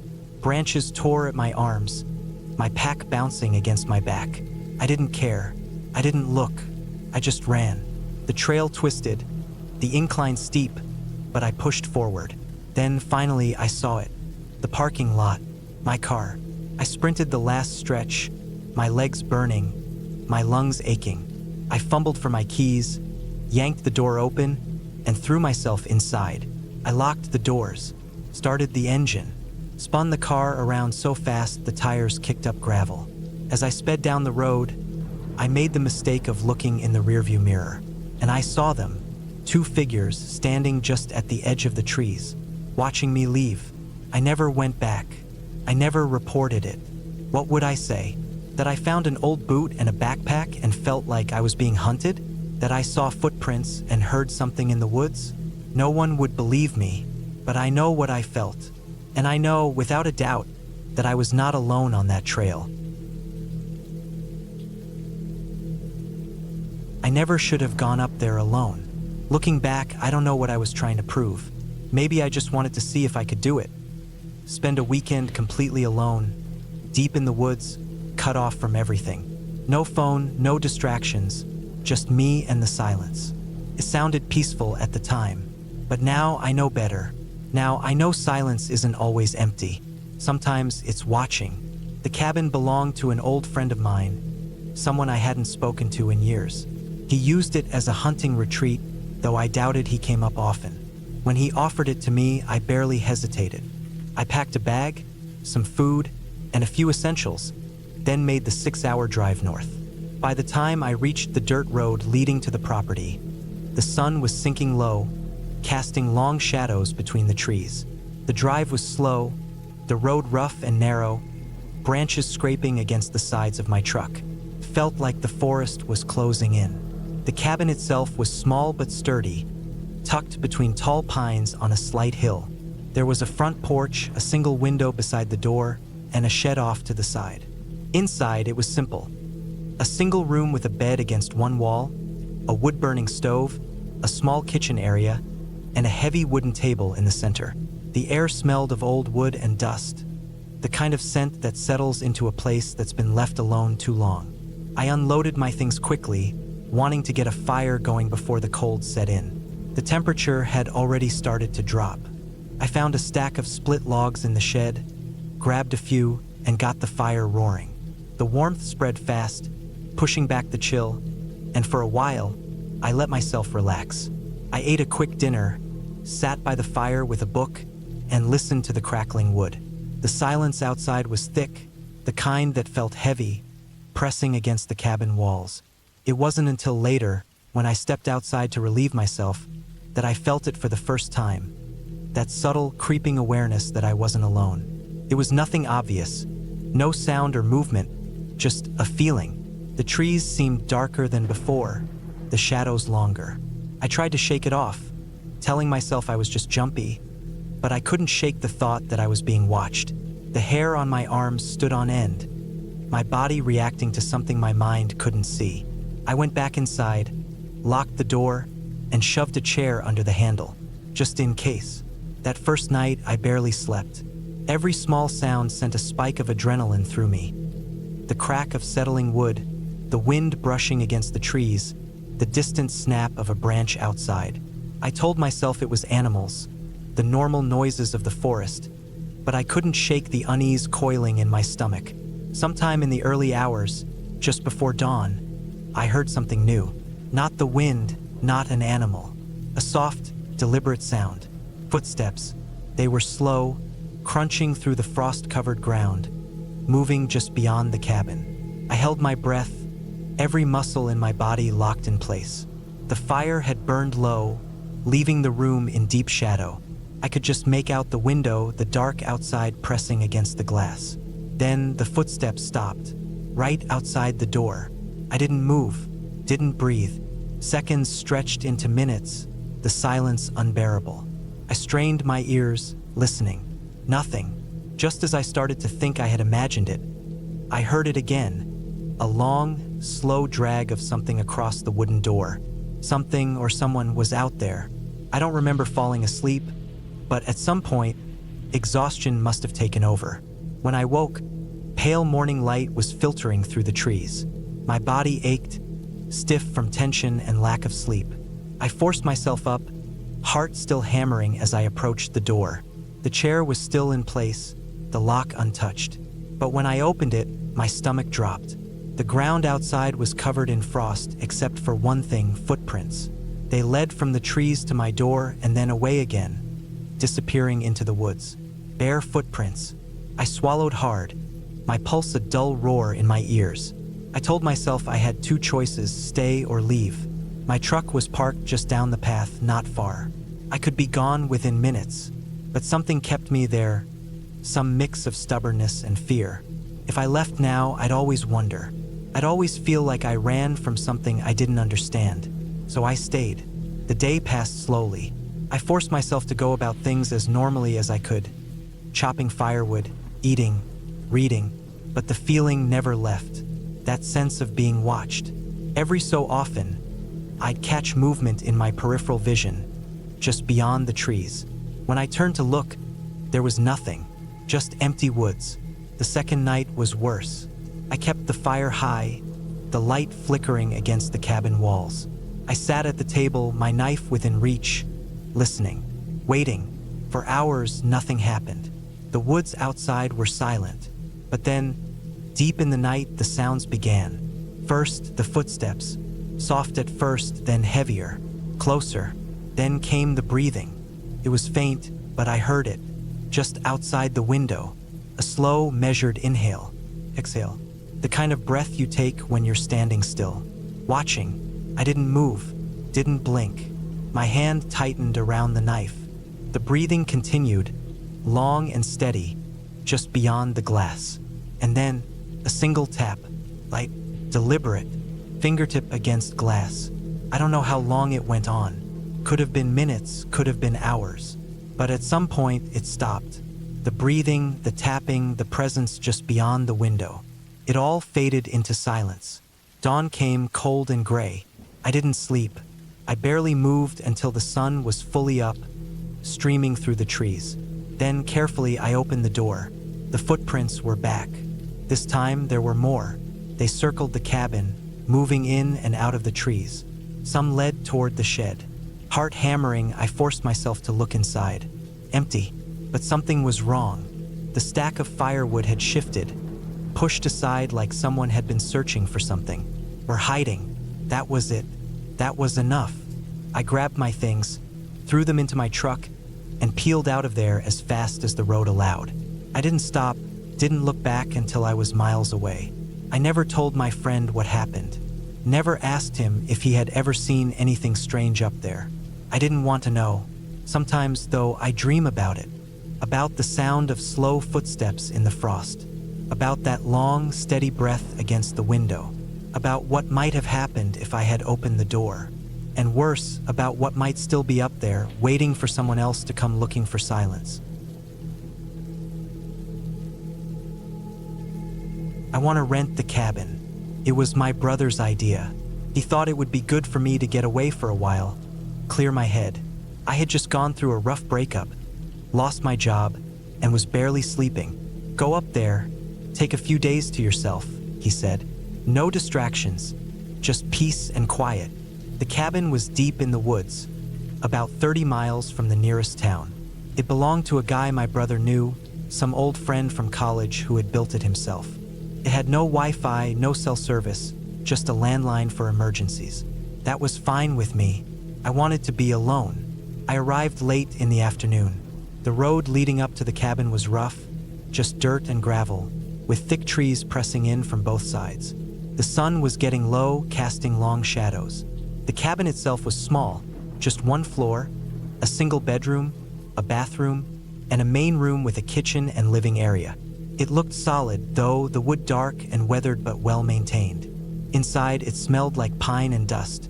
The furniture was simple: a couch, a wooden table with 2 chairs, a bookshelf filled with old paperbacks. A wood-burning stove sat in the corner, cold and unused. I dropped my bag by the door and took a quick look around. Everything seemed fine. I spent the first couple of hours settling in. I brought enough food to last a few days, mostly canned stuff and some instant coffee. I found a stack of firewood behind the cabin and carried some inside, just in case the nights got too cold. As the sun went down, the woods grew quiet. Too quiet. I didn't hear any birds, no rustling animals, just silence. It was unnerving. I told myself I wasn't used to this level of isolation. I had lived in the city for years, where there was always noise. Cars, people, distant sirens. Out here, there was nothing. I made a small dinner, sat by the window, and ate while looking out at the trees. It was almost completely dark now. The trees were just black shapes against the last bit of fading light. I caught myself staring too long, my mind playing tricks, making me think I saw movement where there was none. I locked the door and went to bed early. The mattress was firm. The blankets smelled a little musty, but I was exhausted. The silence pressed in around me. I listened for any sounds, wind, animals, something, but there was nothing, just the steady beating of my own heart. At some point, I drifted off. Then something woke me, a noise outside, soft, deliberate.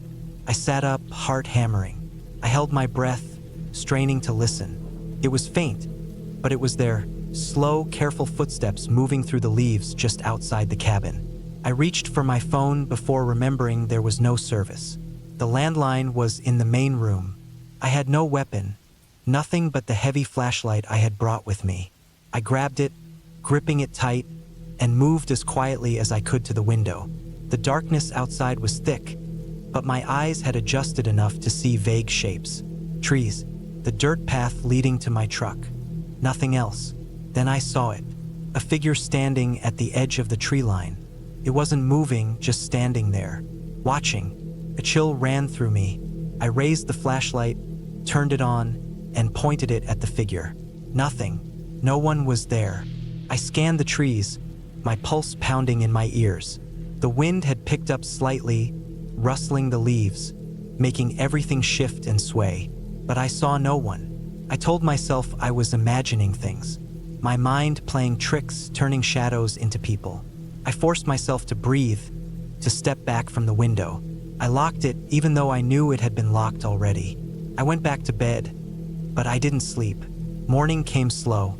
The sky was overcast, the air damp and cold. I made coffee, stood by the window, and watched the trees.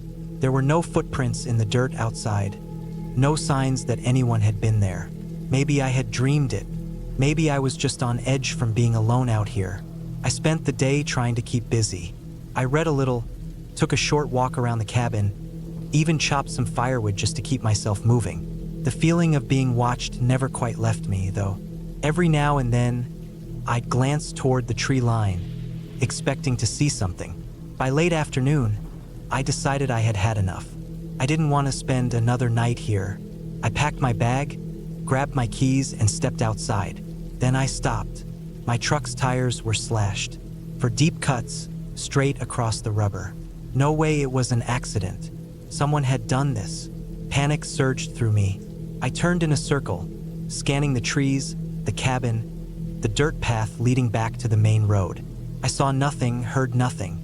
I ran back inside, locked the door, and grabbed the landline. No dial tone. My stomach dropped. Someone had cut the line. I stood there, breathing hard, gripping the phone so tight my knuckles went white. My mind raced. Whoever had done this was still out there. They had been watching me. They wanted me stranded.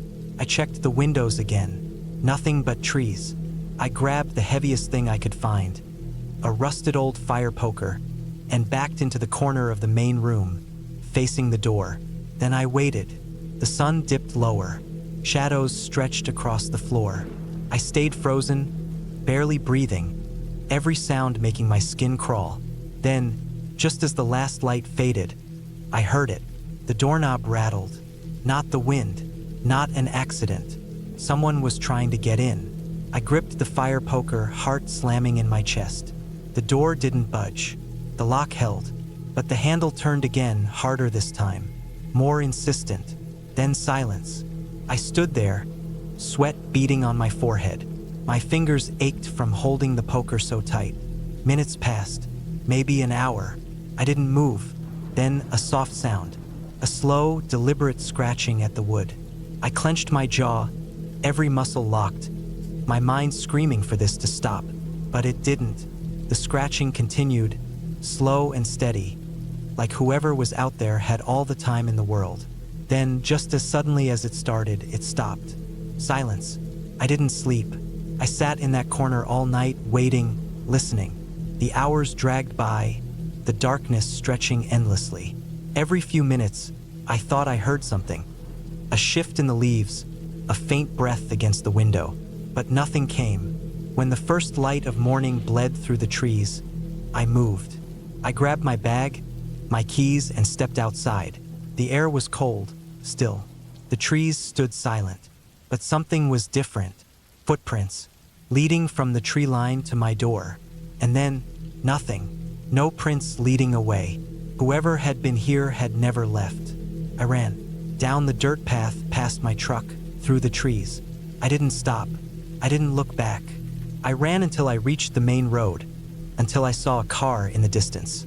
I flagged them down, gasping, shaking. I never went back for my truck. I never went back to that cabin. And I never found out who was in those woods with me that night.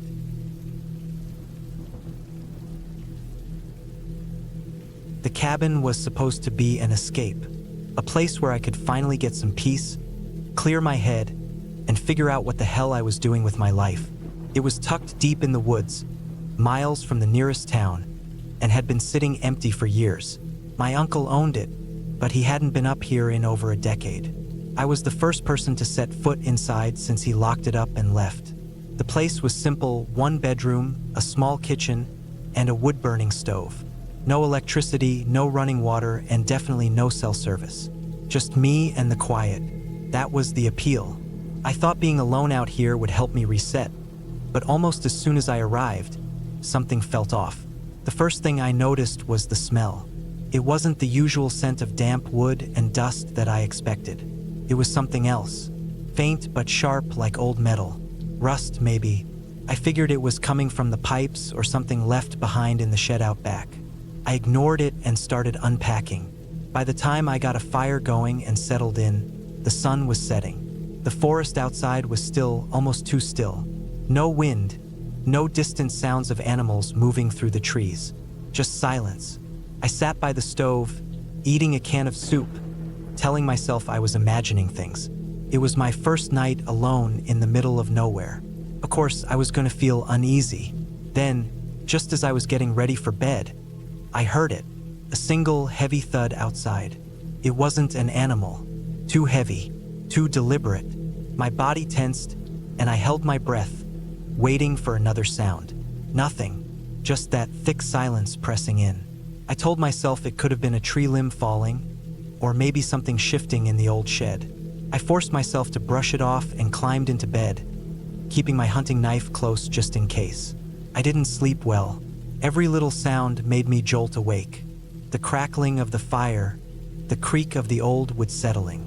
But at some point, exhaustion won. I don't know how long I was out before something woke me again. The sound of movement, soft, deliberate footsteps just outside the cabin. My chest tightened. I stayed perfectly still, listening. The steps were slow, circling the cabin. Every hair on my body stood on end. I reached for my knife, gripping it so tight my hand ached. The steps stopped near the window, but I didn't dare look. My breath was shallow, controlled. I waited. Minutes passed, then more, then a long, slow scratch against the wood of the cabin. Not random, not the wind. Someone was out there. I stayed awake until the sun rose, knife in hand, back pressed against the wall. When daylight finally came, I forced myself to check outside. The ground was damp from the night's frost, and that's when I saw them. Footprints, not boot prints, not animal tracks, bare feet, leading from the tree line to my cabin, circling it, then disappearing back into the woods. My stomach turned. No sane person walks barefoot in the freezing woods in the middle of the night. I stared at those prints for a long time, trying to make sense of them, but there was no explanation that didn't make my skin crawl. I packed my bag. I told myself I was being paranoid, that it was probably just some drifter, some lost camper, but I couldn't shake the feeling in my gut. I decided to leave. The truck wouldn't start.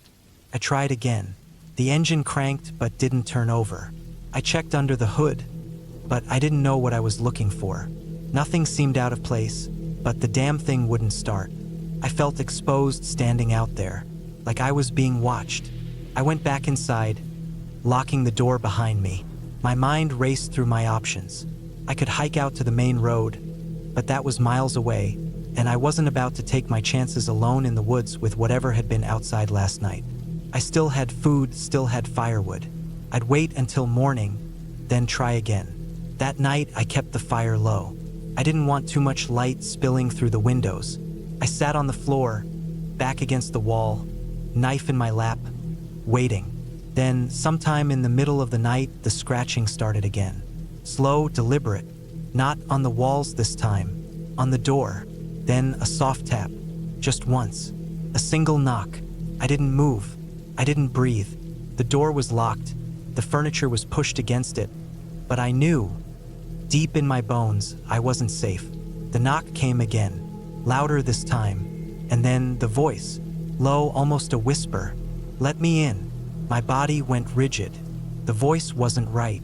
Sounded off. Too slow. Too careful. Like someone trying to sound human but not quite getting it right. I stayed silent. I knew somehow that answering would be the worst thing I could do. The door creaked as if weight had been pressed against it.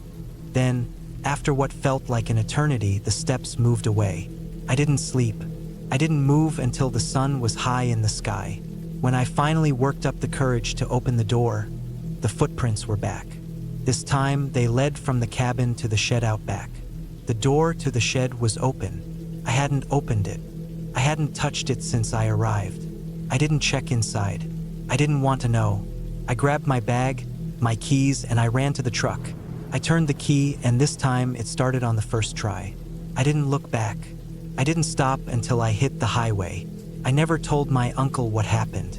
I never told anyone. But I do know one thing. That cabin had been empty for over a decade. But I was not alone. The idea of spending a week alone in a cabin seemed perfect at first. It was supposed to be a break from the noise, the crowds, the stress of everyday life.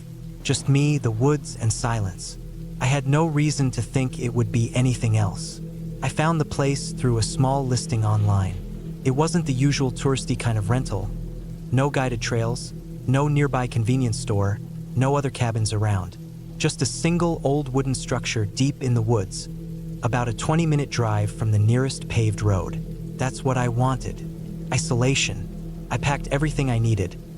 Food, water, a few books, and enough firewood to last the entire week. The drive out was peaceful. Long stretches of road with nothing but trees on either side, the occasional deer darting across. I kept the windows down, letting in the crisp autumn air. It was the kind of stillness I had been craving. When I pulled up to the cabin, it was exactly as described. Small but sturdy, built decades ago but still holding together. A single floor with a covered porch, a stone chimney, and a small window facing the dirt road. Behind the cabin, the forest stretched on for miles. I carried my supplies inside, checking out each room. The main living area had a worn-out couch, a wooden table with 2 chairs, and a fireplace with an iron rack for cooking. The kitchen was small, just a counter, a sink, and a rusted old fridge that ran off a generator. There was a single bedroom with a bed that felt a little too stiff and a tiny bathroom with a weak shower. It wasn't much, but it would do. The first day was uneventful. I spent most of it unpacking, getting the fire going, and taking a walk around the area. There was an old shed out back, its roof sagging but still standing. I didn't bother opening it. It looked like it hadn't been touched in years. As the sun set, I made myself dinner, sat by the fire, and read until my eyes got heavy. The silence was comforting. No cars, no voices, no distant hum of city life. Just the occasional crackle of the fire and the wind moving through the trees. Then, around midnight, I heard it. A single knock on the front door. It wasn't loud, just one solid knock. I froze, listening. Nothing. I waited, heart pounding, ears straining for any sound. Maybe a branch had fallen. Maybe the wood of the cabin was settling. But then, after a long minute, another knock came. Same sound, same pressure. I stood up slowly, grabbing the flashlight from the table. I clicked it on and aimed it toward the door, my breath shallow. I didn't move, didn't speak, just waited. No more knocks. I walked toward the window beside the door and peered out, the flashlight beam cutting through the darkness. The porch was empty. The dirt path leading to the cabin was empty, just trees and darkness. I locked the door and forced myself to breathe. The rest of the night was quiet. No more knocks. No sounds beyond the occasional rustling of leaves. Maybe I had imagined it. Maybe the wood creaked in a way that just sounded like knocking. I told myself that, but sleep didn't come easy. The next day, I tried to shake it off. I went for a long walk, following a narrow path deeper into the woods. The air was crisp, the sky was clear, but something felt off. It was the silence. The forest was too quiet. No birds, no distant sounds of animals moving through the brush. Just the wind, soft and steady. I turned back after an hour, my nerves unsettled. When I reached the cabin, I noticed something immediately. The front door was slightly open. I knew I had locked it. I was sure of it. I stepped onto the porch, gripping the flashlight even though it was daylight. The door creaked as I pushed it open wider. Inside, everything looked the same. Nothing was missing, nothing was out of place. I checked every room, every corner. The windows were all closed, locked. I stood in the center of the cabin, my skin cold despite the warmth from the fireplace. Something wasn't right. That night, I kept the flashlight next to me. The fire burned low, casting flickering shadows across the walls. My knife sat on the table within reach. Then, just past midnight, the knocking returned. One knock, silence. Another. This time, it wasn't at the door. Came from the back of the cabin. I gripped the flashlight, heart hammering in my chest. The knocking was slow, deliberate. I didn't move. Then, footsteps. Soft, barely there, moving along the side of the cabin. I clicked off the flashlight, sitting completely still. The footsteps stopped near the front porch. I listened, every muscle in my body tensed. Nothing. I waited for what felt like hours, barely breathing. The fire crackled, the wind blew, but nothing else came. At sunrise, I forced myself to go outside. There were footprints in the dirt, leading from the tree line to the porch, circling the cabin. They were barefoot, human. I packed my things. I didn't care how much time was left in my stay. I wasn't waiting to see who or what came back that night. I drove fast, not stopping, not looking back. When I reached the main road, I finally let out the breath I'd been holding. I never reported it. Who would I even report it to? There were no signs of forced entry, nothing stolen. Just footprints, just knocking, just silence. But I know what I heard. I know what I saw, and I know I was never alone in that cabin. I don't talk about this trip much. I wish I could say it was just a bad memory, something I could chalk up to a mistake and move on from, but it doesn't work that way. The feeling still lingers, the way my stomach clenched, the way my body knew I was in danger before my mind fully caught up. I've tried to tell myself I was imagining things, That fear got the best of me, but the details are too sharp, too real to ignore. I had planned the hike months in advance. A solo trek through a lesser-known trail in the mountains, about 15 miles in total. The plan was simple. Hike in, set up camp for the night, and hike back out the next morning. I'd done plenty of solo trips before, and this one wasn't supposed to be any different. The trail was marked, the weather was clear, and I had packed everything I needed.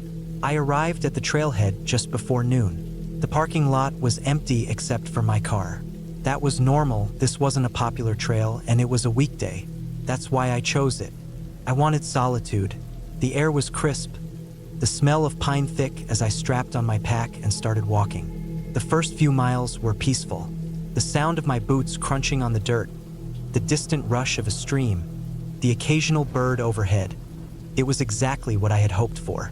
The incline was steady but nothing too difficult, and the deeper I went, the quieter everything became. At mile 5, I stopped for a break.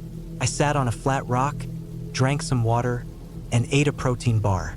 The forest around me was still, the kind of silence that presses against your ears. I checked my map and GPS. Everything was on track. I took a deep breath and kept moving. Then I saw the first thing that made my stomach tighten. A single boot, half buried in the dirt off the side of the trail. It was old, cracked leather, the laces missing. It looked like it had been there a long time. Maybe someone had lost it, or maybe they had discarded it. But something about it made me uneasy. It wasn't just the boot. It was the way it was positioned, like someone had been standing there and then vanished. I pushed the thought away and kept walking. The next few miles passed without incident, but that feeling of unease didn't fade. If anything, it got worse. Every so often, I would hear something, a branch snapping, leaves rustling. But when I stopped to listen, there was nothing. At mile 8, I found the second thing that made me stop in my tracks. A backpack. It was sitting just off the trail, partially unzipped. It looked newer than the boot, but it had been out here for at least a season. The fabric was faded from the sun, and when I nudged it with my foot, it was heavy, like it still had gear inside. I crouched down and unzipped it the rest of the way. Clothes, a water bottle, some energy bars. No ID, no phone. Just a pack, left behind with no sign of the person who carried it. I stood up, scanning the trees, that sick feeling growing in my gut. I told myself it was nothing, that maybe a hiker had abandoned it. But something wasn't right. My skin prickled, my body telling me to leave. I adjusted my pack and moved faster, wanting to reach my campsite before dark. By the time I got to the clearing, the sun was low. The site was nothing special. A small flat area near a stream, just big enough for a tent and a fire pit. I set up quickly, my hands moving on autopilot, my ears tuned to every sound around me. The forest had gone too quiet. I made a small fire, ate a quick meal, and sat with my back against a tree. I told myself I was safe, that my mind was just playing tricks on me. But the feeling didn't go away. The trees felt too close, the dark too heavy. Then I heard it, a single footstep somewhere beyond the tree line. Slow, careful. I didn't move. I didn't breathe. My pulse pounded in my ears as I strained to listen. Another step, closer. I reached for my knife, my fingers wrapping around the handle. My brain was screaming at me to do something, but I didn't know what. Run? Hide? Call out? I did nothing. I just sat there, staring into the dark. Then silence. I stayed awake all night. The fire burned low, casting weak, flickering light. My knife never left my hand. As the first light of dawn crept through the trees, I packed up my gear in record time. I didn't eat. I didn't stop to check my map. I just started walking, fast. Every few minutes, I glanced over my shoulder. I didn't see anything, but I felt it.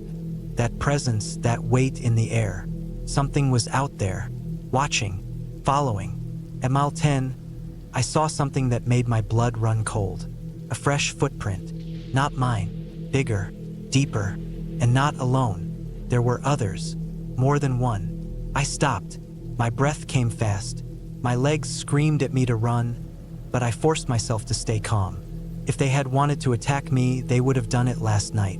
They were toying with me, hurting me. I moved faster. My heart hammered against my ribs as I practically jogged down the trail. The trees blurred past me. My focus locked on the path ahead. At mile 12, I heard it again. Footsteps, closer this time, not bothering to be quiet anymore. I ran. Branches tore at my arms, my pack bouncing against my back. I didn't care. I didn't look. I just ran. The trail twisted, the incline steep, but I pushed forward. Then finally I saw it. The parking lot, my car.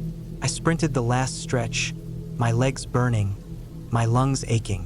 I fumbled for my keys, yanked the door open, and threw myself inside.